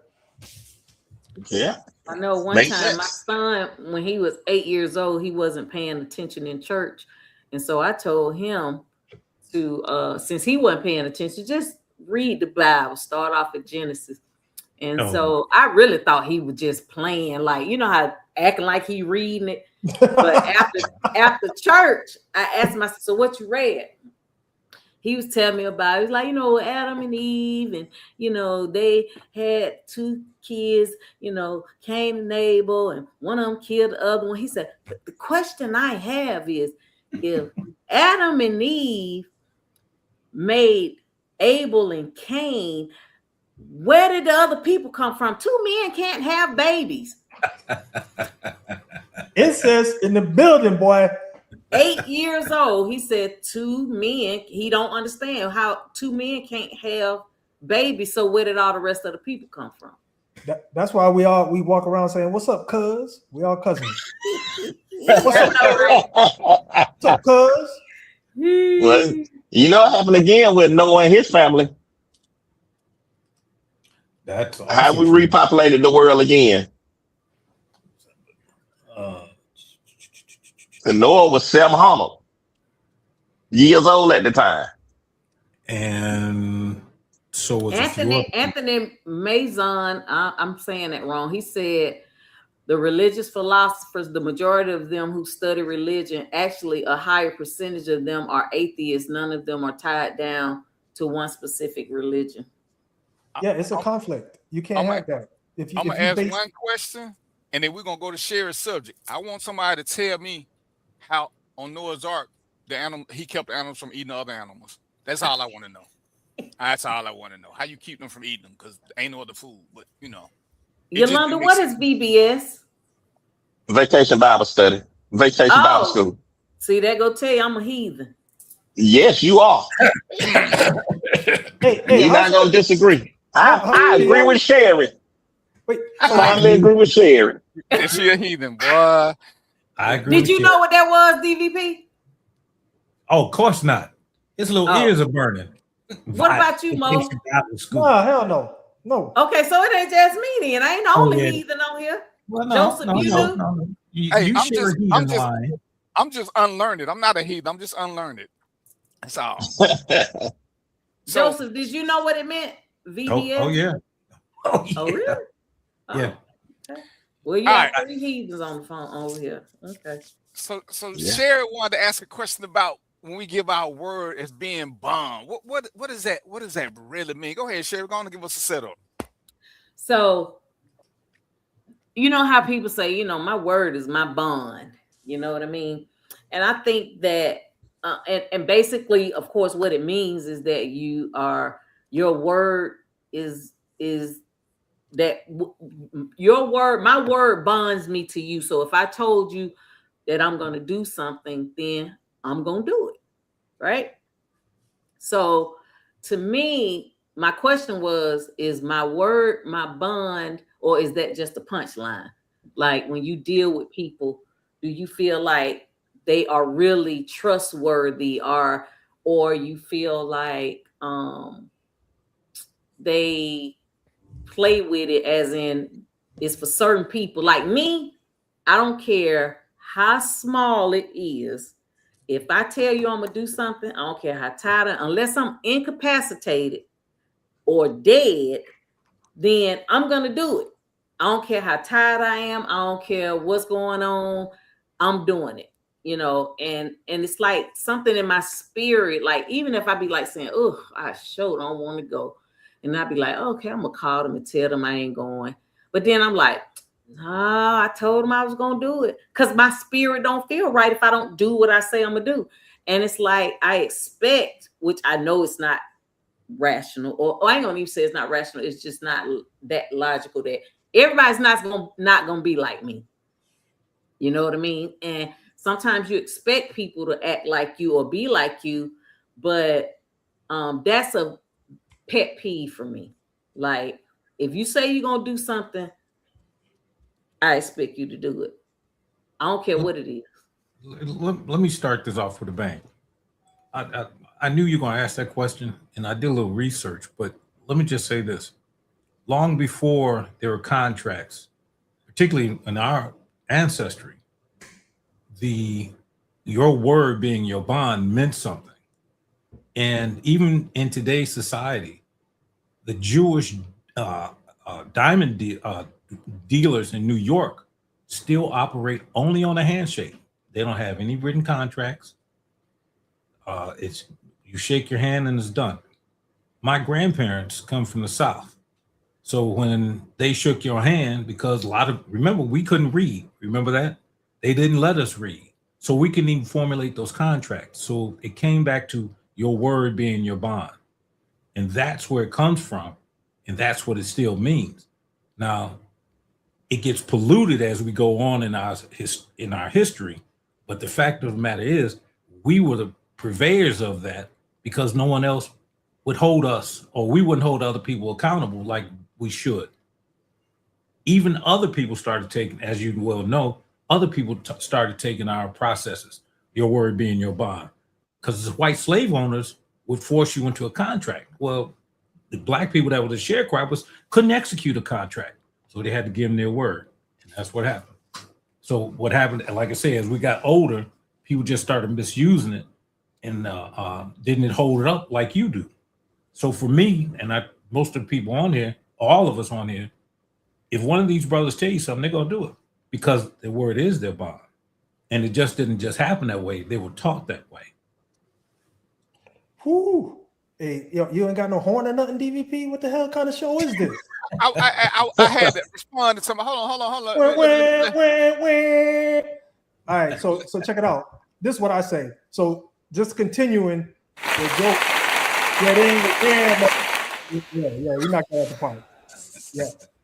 So just continuing from let me do this for Sherry. Just continuing from where Joseph left off.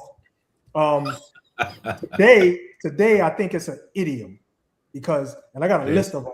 I'm gonna read these idioms because they all fit, right? Here's the list of them: walking on eggshells, caught red-handed, go with the flow, cost the arm and the leg, once in a blue moon, hit the nail on the head, the ball is in your court, hit the sack, easy like a piece of cake, under the weather, break a leg, break the ice.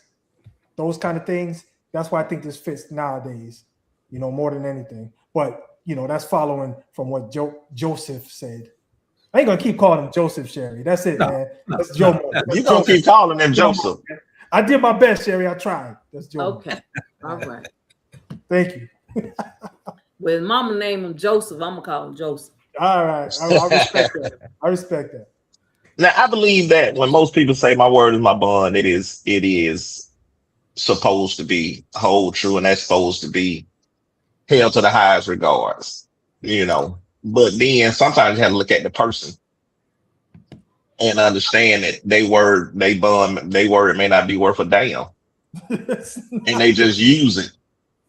And then you have to look at people that give you their word and understand situations may arise and they can't stick to it. So you have to look at it. You have to dissect it in many different ways. Like I say, if I tell somebody I'm gonna do something, then 9 times out of 10 I'm gonna do it. But if that one time I can't understand it, my intentions were good. It just didn't happen. But the intent does not. Yeah, right. But see, again, the intent doesn't change the outcome. So the point of it, to me, anyway, if let's say for whatever reason, if something did come up and I can't do it, then I communicate that to that person. Correct. That I can't do it. It's when people say they're going to do something and don't do it and you don't hear nothing from them. Prime example, my daughter's birthday party this weekend. It was 114 people supposed to come that said yes, they were coming. And 30 of them didn't show up. I mean, it was still a lot of people, but 30 people didn't show up, right? And my thing is that it's not that you didn't come, it's just that you said you would come and didn't come. I would rather you say no than to say you're going to come and don't come. Because when people are having functions and they're counting people and they're spending money because they're counting you, then you owe them the decency to either say, 1, I'm not coming, or 2, show up. Let me just add this real quick. Yeah, I think, Sherry, part of that is, so I don't know. I don't know these people, so I'm not going to qualify them as trustworthy, untrustworthy, but I'll just say this. Our society has been set up to be one where we try to appease or placate or tell people what they want to hear. And sometimes that comes out and you don't follow through. So that's what could have been going on. But at the same time, if I run into somebody like that, I can't trust you. Yep. Yeah, and my thing is, and then if you don't invite them, I heard you had the party and you ain't even invite me. And you know what I tell them? Because every time I invited you, you say you was coming, you ain't come. See, I don't hold my tongue. Yeah, no, that's true. That's true. You gotta say That's true. And so for me, it's like my word, when I say it, I mean it. Like, y'all remember that guy I told y'all I liked that kissed me, whatever, right? We didn't take the romantic route. And but I remembered that I invited him to the party. So being that I invited him and he said he was gonna take off work, that's when we was on that different road. I felt compelled to ask the week before, are you still coming to the party? Not necessarily because I wanted him to come or didn't want to. It didn't matter because we didn't take the romantic role, but they're still my friend. You get what I'm saying? So I feel like, let's say I felt like I would have been damned if I didn't, damned if I don't, because if the person took off work and I knew they took off work to do it, right? And then I didn't say anything, it'd probably be like, oh, you had a party, you ain't even hit me back up, because we hadn't been talking on the phone and all of that, but I still invited them. So I felt like it was only the right thing to do to ask him, was he still coming? Right? He didn't come, but my point is that I felt like because they were still my friend, even though we don't talk like that, and I invited them, then I asked. So, man, let me just say, you're a good woman, Sherry. Most women would be like, FTB. Y'all know what that is? F that boy. So yeah, yeah. So right. He's a good woman. Mo trying to act hip, but on the flip side, she wanted to make sure he wasn't coming, so the next one could come. That is not true. You didn't want them bumping it. You didn't want them, bumping into each other. I'm with you, Cher. I got you. No, that's not Hilarious. That's not true. Hey, player. I'm gonna say this. I think when people have to use that phrase, you can't trust them, because it's kind of like when people say, "Do you want the truth?" Oh, and it's like, I'm for real this time. So are you saying that you normally lie? Because if your word is your bond, most time when you saying stuff, people should believe you. So why do you feel the need to say it this time? Right. And we all know that things can happen. And to Sherry's point, and I learned this a long time ago, especially when you're doing stuff you're paying for. Because like I still teach, but I tell people I won't teach classes now without a down deposit. Because when you make people pay for something, they're more likely to show up. Because when you first put it out, as Mo was saying, everybody said, "Oh, I'm gonna come." And you plan a class for 100 people and 27 show up. So all the money you done spent for these other people, that's money wasted that you can't get back. Sherry got a party, 100 of her friends say they come, and we know the pure numbers say expect 50. Yep, that's what I get enough food for. You're gonna generally lose about 20% of people with good intentions who forgot to tell you they ain't coming or whatever.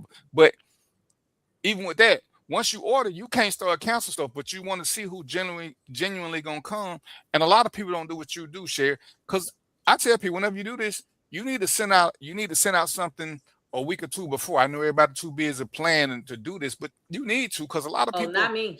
You get a reminder. I set it up for a reminder. Right. All that. Because a lot of times, if you schedule a party 2 months away, people ain't remembering that stuff. Because people, as much as we use these smartphones, people won't put stuff in their smartphone, and they be, "Oh, I forgot I had this." But a lot of people who, when people say they use their word as bond, that it's up to the check casher to believe them. Because as Mark was saying, we know some people ain't shit. So when they tell you they're gonna do something, I don't even know why I asked you, because I ain't got no faith in you. I don't even know. I know you ain't shit. So why am I letting you take me through this little thing? Because it's here to say, "Oh man, you had a party, you ain't invite me."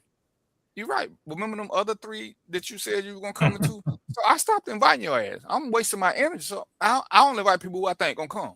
And I'm okay with 7 of the 7 I think gonna come when I ask them, as opposed to me asking 50 and them same 7 still coming. Because I already know. I ain't gotta say they put in their calendar. Hell, they calling me the week before. "Hey man, we still doing this next Tuesday?" We still on, player. So that whole thing, and a lot of us, as when I watch these reality shows, the money shows, they ain't got no sweat equity and stuff. They word don't mean shit. They ain't got nothing to stand on.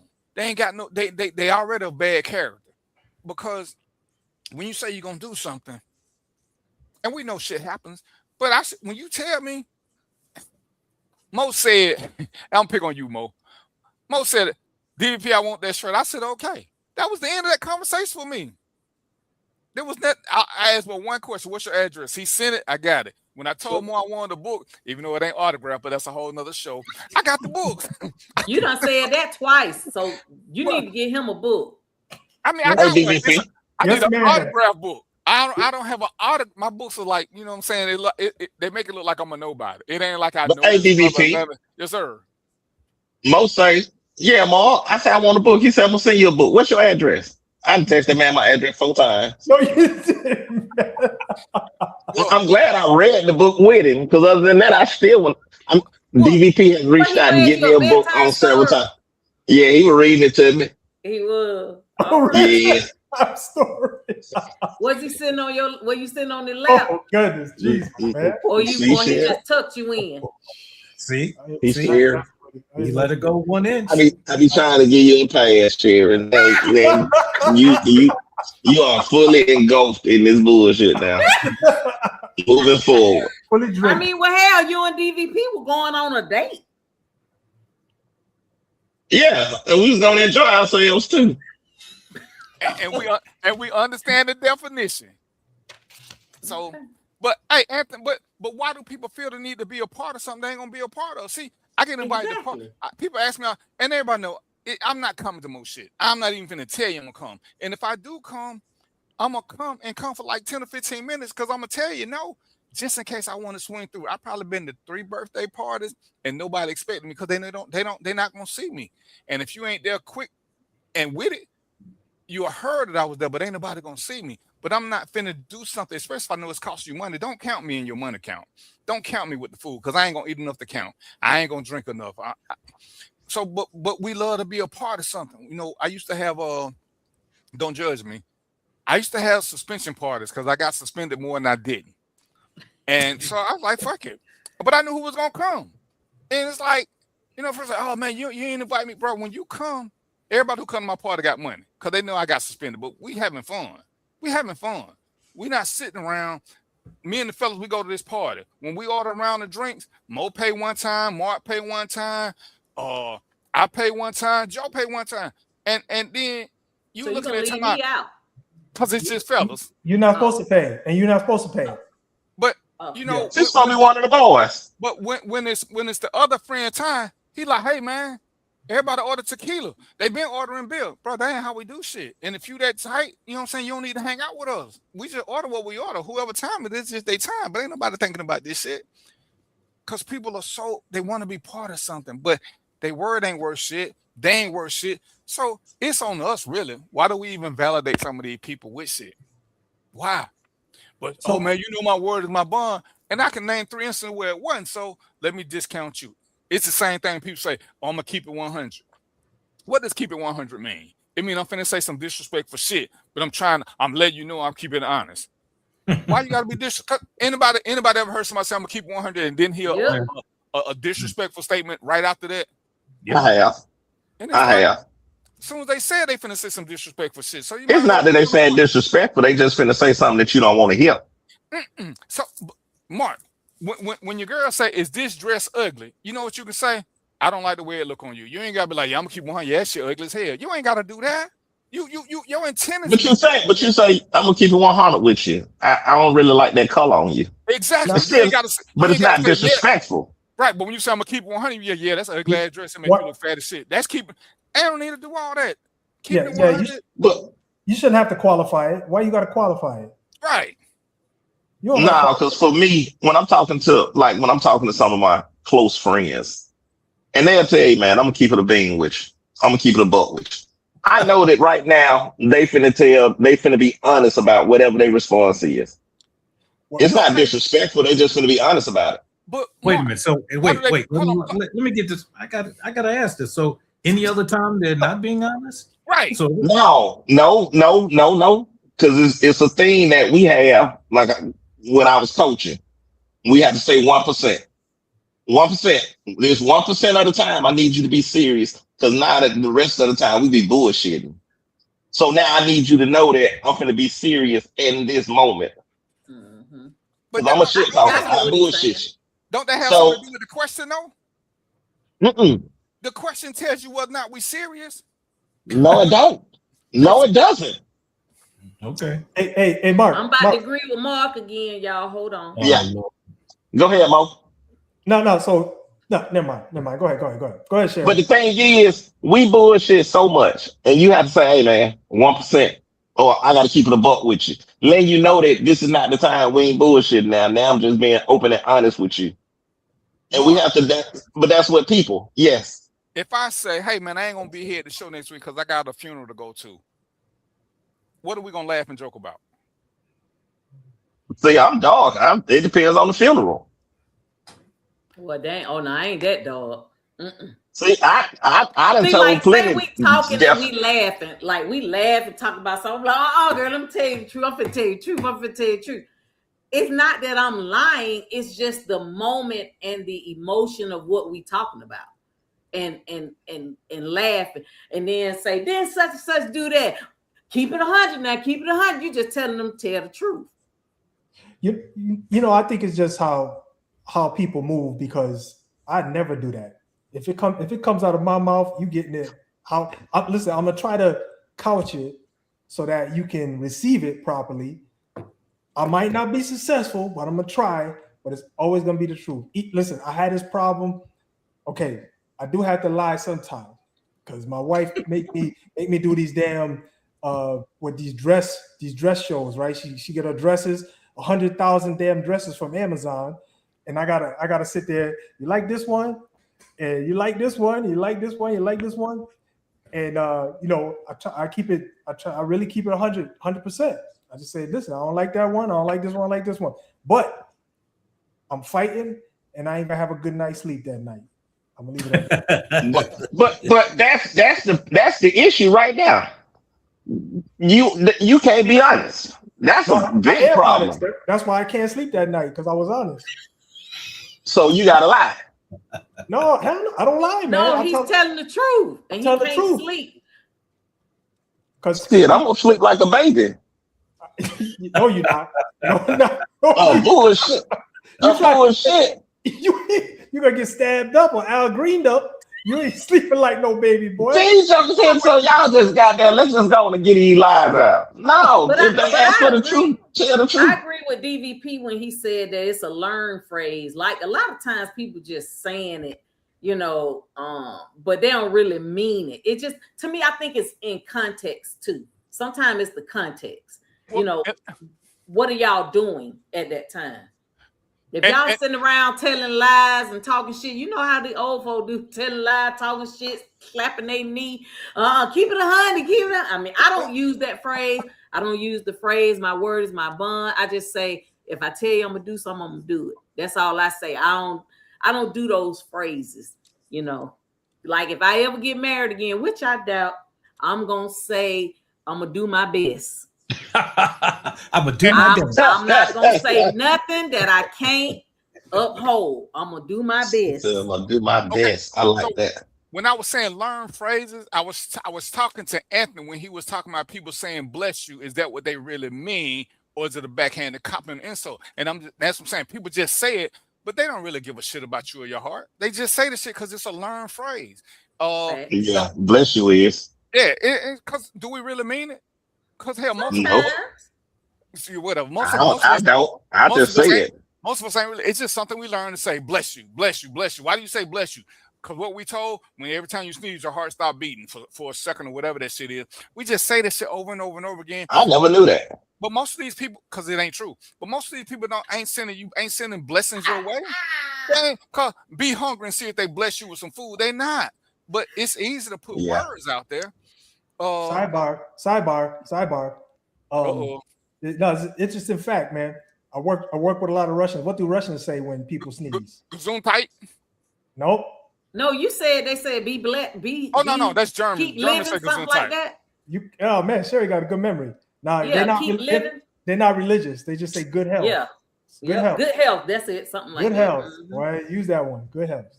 Yeah, I remember that. And happy wife, happy life, that's a narcissistic statement, because if it ain't a Happy spouse, happy house. right, because that means you only catering to one person, which means you don't mind being abused. Because I hate that phrase with three passions, and I get why we would say it, because when we're joking, we will all agree if our wife ain't happy, ain't nobody happy.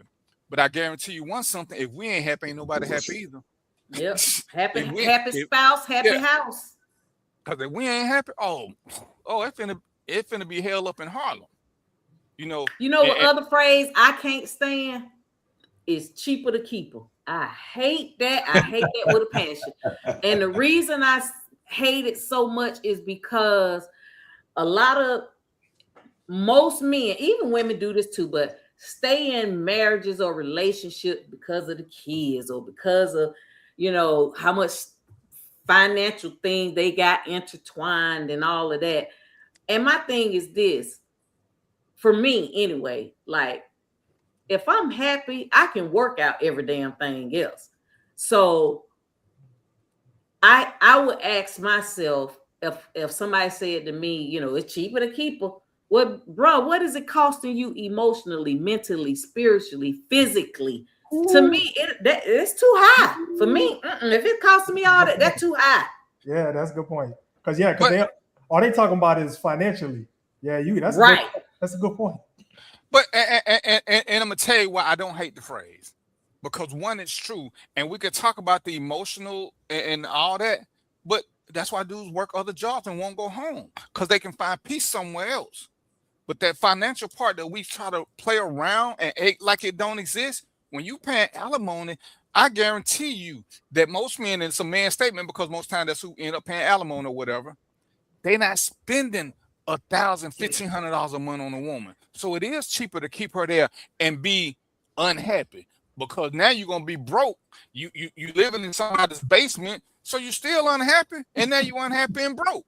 So I can't really fault that statement, because everybody ain't a basketball player. But when you hit some of these dudes up and they got to pay this and still try to function in a life, because, and this is the crazy thing I learned.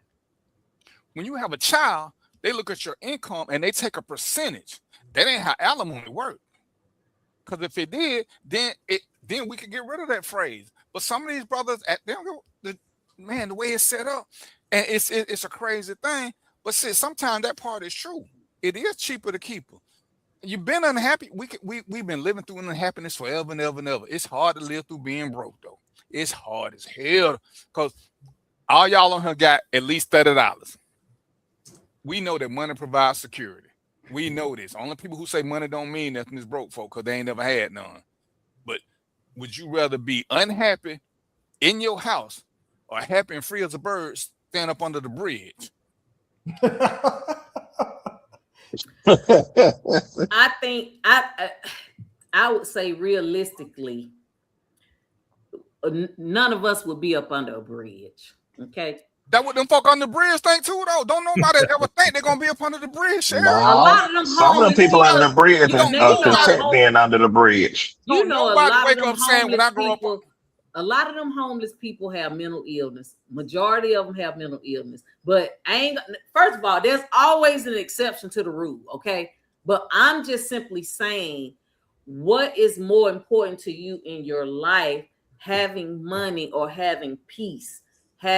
Being happy, because as long as you got an able body, you can go work, and you ain't got to live under no bridge. You know how many people rent out rooms, go to Burger King, go rent one of them rooms, and you ain't got to deal with her trifling ass. Sherry, do what I want you to do as your homework assignment. I want you to go visit a tent city and tell me. I ain't going. You gonna go with me? I ain't going. I'll go with you. Because guess what? It's a lot of people who in homes got mental fucking problems. So that ain't the issue. That ain't the issue. When you go to a tent city, you will see a lot of people who speak great English. They had money, they lost it all doing something else. Joe was a cop. He'll tell you, all them homeless people ain't crazy. A lot of them got good. I don't think that. But all it takes is a bad break or 2 or 3, and once your finances messed up. Man, I was watching the show today, and like I said, Joe was a cop. It's hard to get a second chance once you done made a really bad mistake, because everybody holding that against you. It's hard to refresh some stuff. It's hard. Most people don't get to start over, and that's why. Look at these athletes who made millions of dollars and they broke. Yeah. Because and they got good sense. They had money, but when you ain't got money, I will say this till the day I die.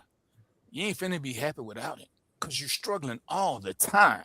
You're struggling all the time.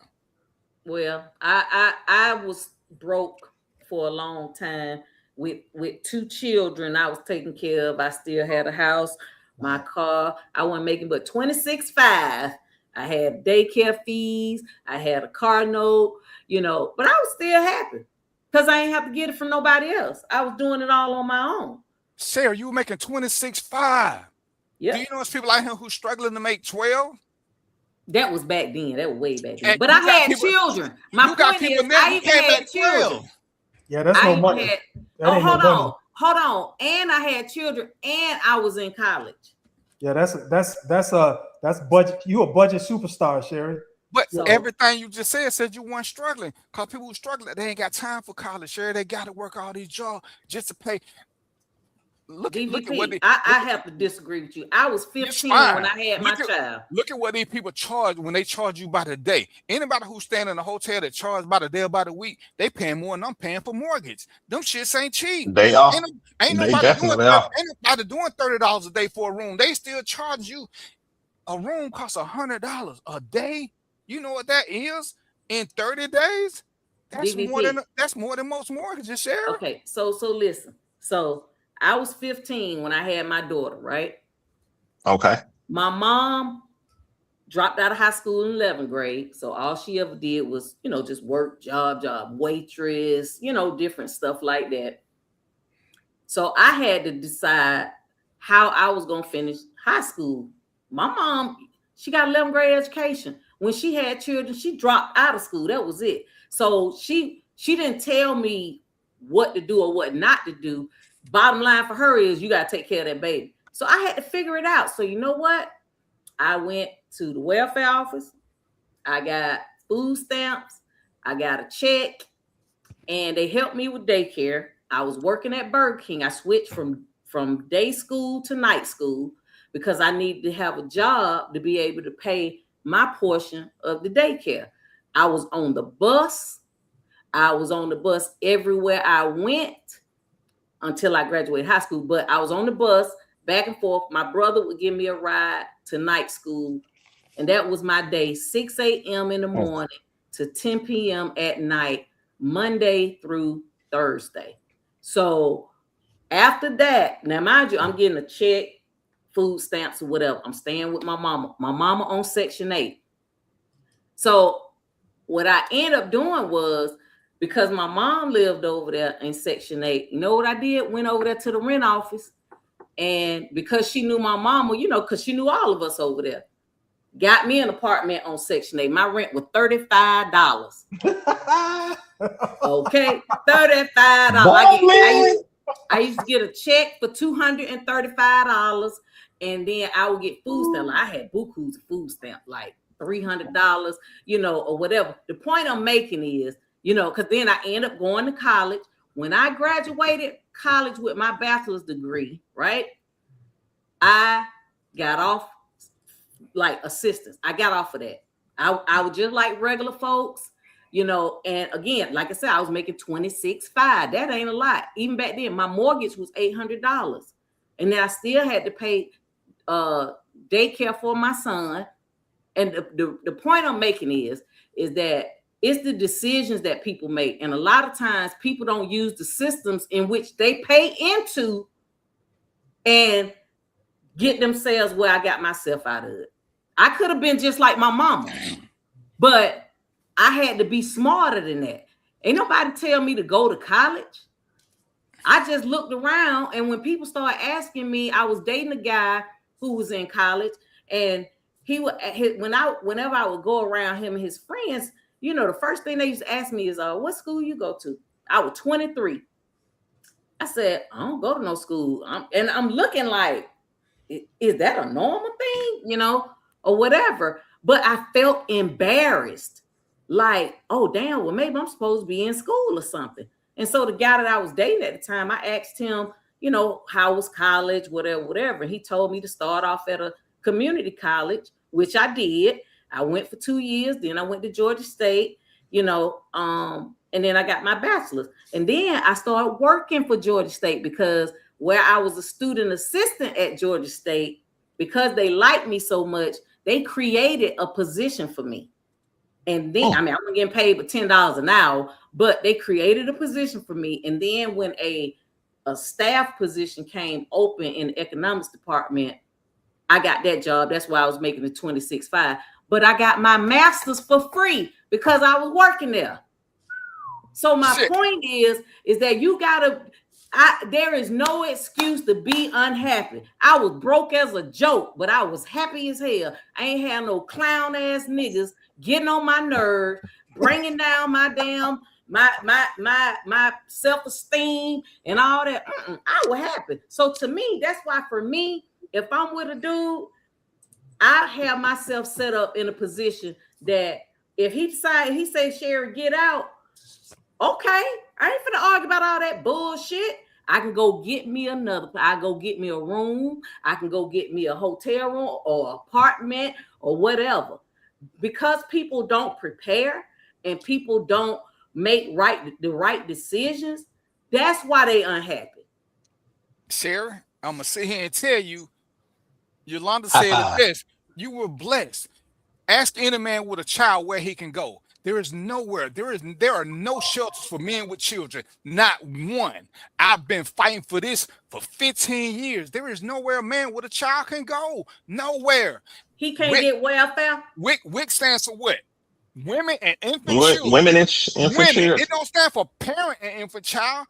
It says women. So I hear what you're saying, Sherry, and what I would say, don't take this personal. But when you go out there, that's why I picked on Joe. We see homeless people all the time. A lot of them are not crazy. They had a string of bad luck that they cannot overcome. So, because when a man get arrested because he's out there being a vagrant, same thing don't happen to women. Because a man, Joe know this. We can take a woman to a woman's shelter.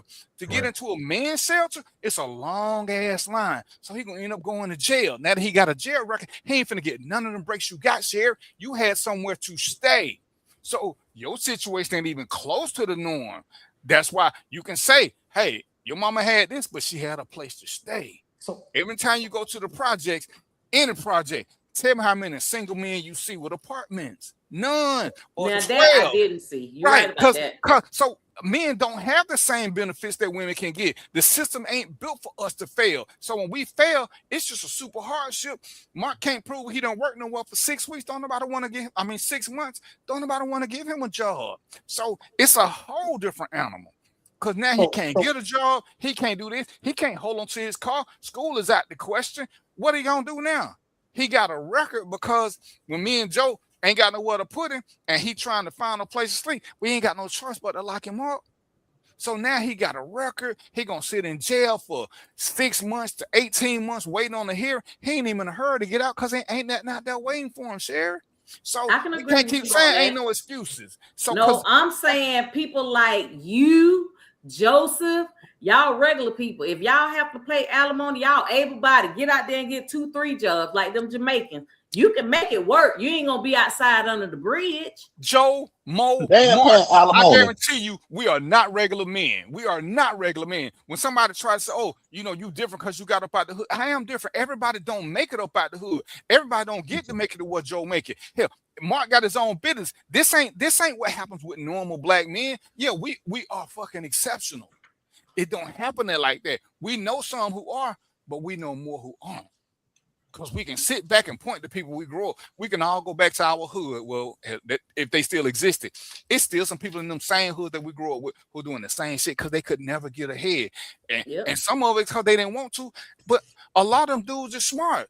Hell, most of the best athletes at the school when we was in time, a lot of them ain't doing good because that's all they knew. They didn't get the education. They were never smart enough. So we can't sit back and say it's all on them because there is no system for it. Remember now, men just got to the point where they could cry and not be clowned. So if you ain't got shit, everybody keep telling you, go do this, go do that, go do that. It ain't the same. A woman can sit back and go to jail and get a second chance. A man can't get that. What you got, So Mo? he can go find him a fat girl who lonely and live with her. And so he gonna continue the path of unhappiness. That's all I'm saying. He gonna continue being unhappy. He just do it till he get on his feet. It's just like the welfare system. I did it till unhappy. I got on my feet. Unhappiness was the point. He's still unhappy, so he might as well stay in this unhappy ass relationship. So you're gonna leave one. I went to a female thing, and a dude said this shit was the dumbest shit I ever heard. He told women, ladies, stay with the man who beating you, because you don't know what the next man who beat you gonna do. I said that's the dumbest shit I've heard, but shit, that's what you saying. Leave one bad situation and go to a worse situation. Bad is bad. Why not stand in one? What's up, Ernest? Why Living with a fat girl and under a bridge are two different things. Now, if you're talking about what's the difference in unhappiness? You unhappy both ways. So you want to be man, you can snuggle at night if you got a fat girl. Can. I bet you a bed, no matter whose it is, tastes better or feels better than that damn cold ass brick under that bridge. So you happy. It's just limited happiness. They ain't happy. So then you could be happy in that same bed, being unhappy in a relationship. Then, Sheriff, if that's your logic, you might as well stay unhappily married. Keep it a keeper. Bam. What's the difference, Sheriff? According to your logic, what's the difference? The difference to me is I'd rather be by myself struggling, doing what I need to do for me. You can't do by yourself. Where I need to be. No, Sheriff, don't cheat. Than to be with somebody I don't want to be with. You just said go be with. So Sheriff, go be with the fat guy. So you got a place to stay. Let me have tell to you do what something. you got to do. Let me tell you something. Let's just say. Let me tell you something. Hold on. Did she just tell us to go to the fat girl? Did she tell us to go to the fat girl? I'm finna give it to you. This me. Now, this me talking. Yolanda, let me know if you down. If for whatever reason I become homeless, first of all, I ain't gonna never be homeless long as I got a snatch. Okay, I will go find ugliest, no hand in a wheelchair that get a damn check. He can't do nothing. All he want to do is look at it. And I'm out. And I will stay with him. And I promise you, I will be happy sleeping in that bed with that no arm, ugly man. God, dog. Than I would under. Damn. Yeah, Yolanda, you ain't gotta agree with that shit, Yolanda. I will work at McDonald's and save every dime because he paying the bills. You got to be smart about it. And he wants you to stay in that house and take care of him. So the minute you walk out the house, okay. Go to a job, but you know what? He got disability. So you know what? I'm gonna research and see what other shit he can get for free. Maybe we can get a nurse to come 3 times a week. That man, I call it draw. Job, but then his life. It's a draw, man. Y'all traumatized me. It's a draw. Share giving all these benefits that ain't legit. Stop playing. Let me tell you something. I told my daughter. I told my daughter she better not never come to me and tell me she homeless. Cause baby, you got something that they want. And some of them, you get an old man old enough, hell, he can't do nothing but look at it anyway. Look at it. Damn, Sheriff. Why you keep coming up with these fake ass scenarios? After you leave Tent City, Sheriff, I want you to go to some of these women's shelters and tell you keep forgetting. I'm not going to Tent City. Right. So I'm going to the ugly man house. Shelter, Sheriff. Go to the women's shelter and tell me all the women in there ugly, Sheriff. They got snatches, and guess what? They still homeless, Sheriff. I don't know what make you think a snatch ain't gonna make you homeless. That's why they got decisions that they're making. No matter where you go, you're gonna always find more women's shelters than men's shelters. And all the women ain't ugly. They got the same snacks. And guess what? Ain't nobody letting them come stay, Sheriff. But listen to what I'm saying, DDP. This is the part that you're not getting. What you gonna do? You got like I said, you ain't gonna be homeless. Like they got snatches. They got snatches. They homeless, which means you're gonna have. Which means you're gonna pimp yourself out to another man, which ain't what you gonna tell your daughter to do. They gonna call me Roxy. Ain't nobody gonna want that stinking snatch because you homeless and can't wash it. Roxy. That's gonna be my name, Roxy. Roxy. First of all, what I don't understand, and this is being serious, is that women that have children, why are they homeless? Because you have Section 8. You have so many benefits that are available to you. So Is it that they've done something and they can't get those benefits? Like, I don't know if it matters if you committed a crime. I don't know what that situation is because it's I a just 5-month never waiting lived that list. life. It's a 5-month waiting list. 5 The months. Section 8. Yes. But they can work, right? It's 2 years here. 5 years. I'm sorry. See, but they can work, right? Can they? Who gonna watch the baby while they working? That's true. That's but like I said, and see, it was different back when I was, when I was struggling, because they had every benefit under the sun. Now things have changed. So I don't know what they have to offer people now, but I would that's say, why I'm saying go out now and talk and see, because it ain't nothing like that.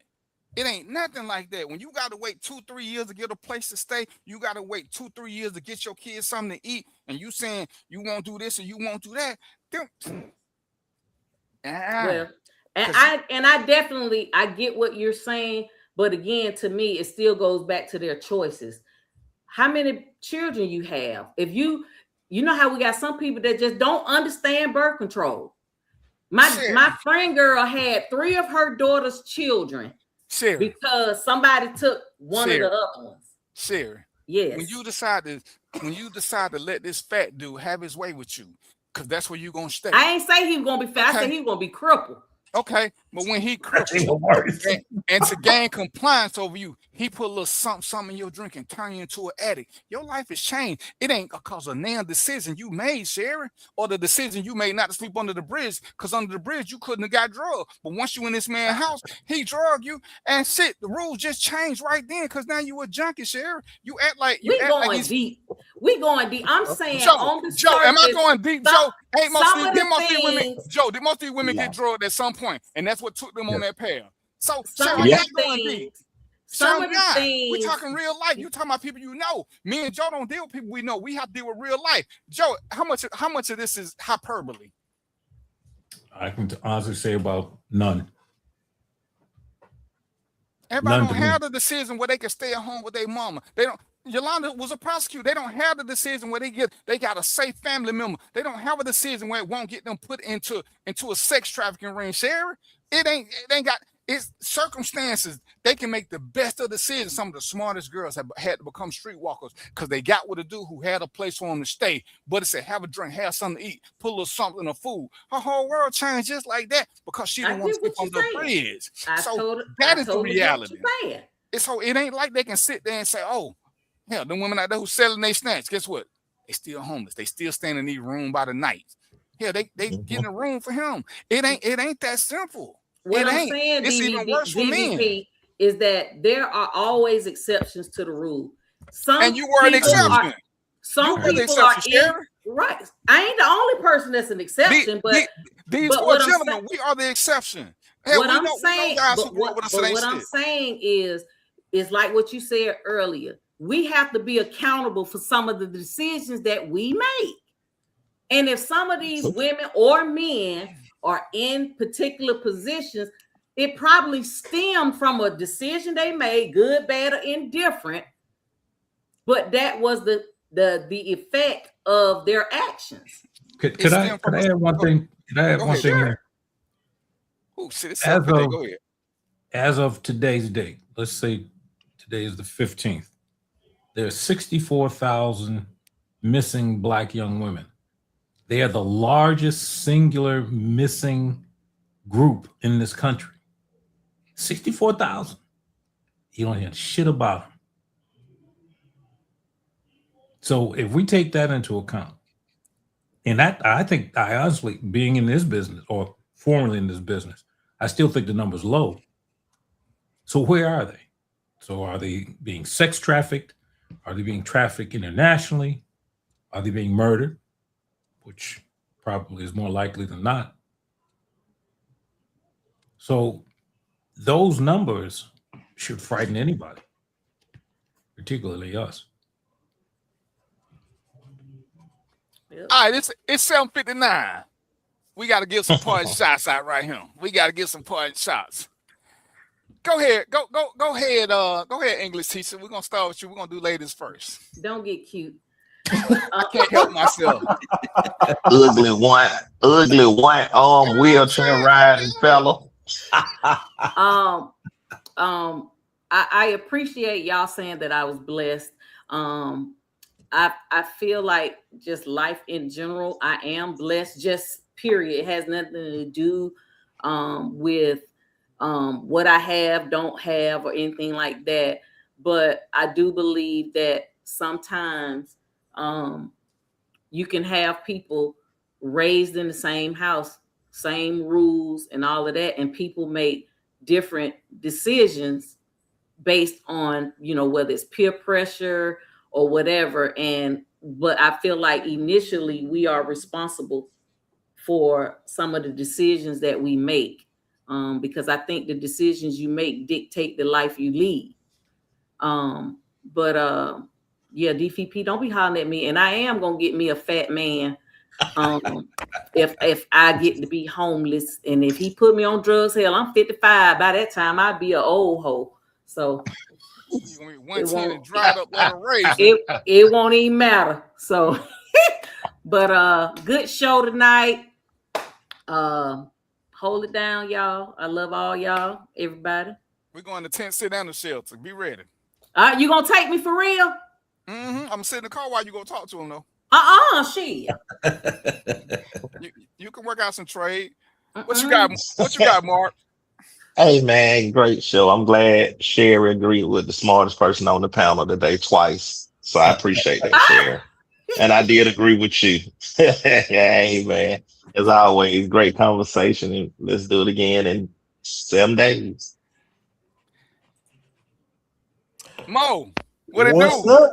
All right, so I got a few announcements. So first thing I want to say, I got stuff written down because I'll be forgetting stuff, y'all. But the first thing I want to say is, Sherry, your recovery story was amazing.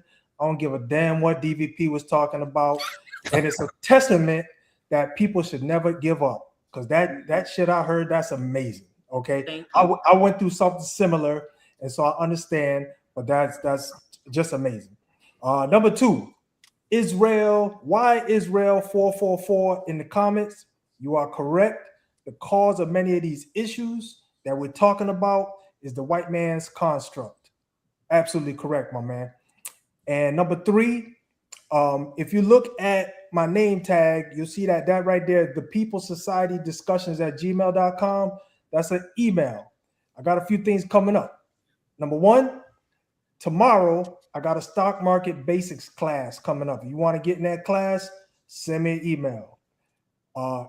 TBD is a childhood trauma court class. Not a class, childhood trauma discussion. We're going to read a book. We're going to have some conversations. And then number three, I got my Policing in America discussion coming up again. So if you want to do any of that, just hit me with an email and I'll get you the information. Obi-Wan, what you got for us? Well, first off, I'm changing Sherry's name to Lucky Charms. So every time she gets on, hey, give me some of that Lucky Charms. So let's just call it what it is. But anyway, great show. I agree with everybody at this point. I think we definitely need to have those discussions that Mo is leading the group on. But again, great show, and Lucky Charms. I'll talk to you later. All right. That's a good. Hey, I like that. I like that nickname. I'm gonna use that, man. We gonna call her Lucky Charms. Her name so has been changed as of 8:03 on the 15th. Professor Sherry is now called Lucky Charms. All right. I appreciate y'all joining in and watching these misfits do what they do. Mo, ain't nobody on this show. I want to say they got moral standards, and they probably do. They probably in the closet somewhere. You can't corrupt none of them other than me, because I'm the only one who still got some point of purity. But I want to thank them for coming on, and I want to thank the people who comment in the audience. If some of y'all want to talk about, if y'all know us, hit us up, shoot us a text. You can inbox us. If we don't know about it, which is rare, because Joe got a book on everything, and I do mean everything, we'll find somebody who can talk about it. We're going to do some more conversations about money and finances and investing and all kind of stuff. But y'all know that I appreciate y'all joining us on this Wednesday when y'all should be in Bible study, because y'all all heathens. So until next week, y'all know what it is, right? Peace, popcorn, and chicken grease, and we out. Let's see if I can find this exit. Later.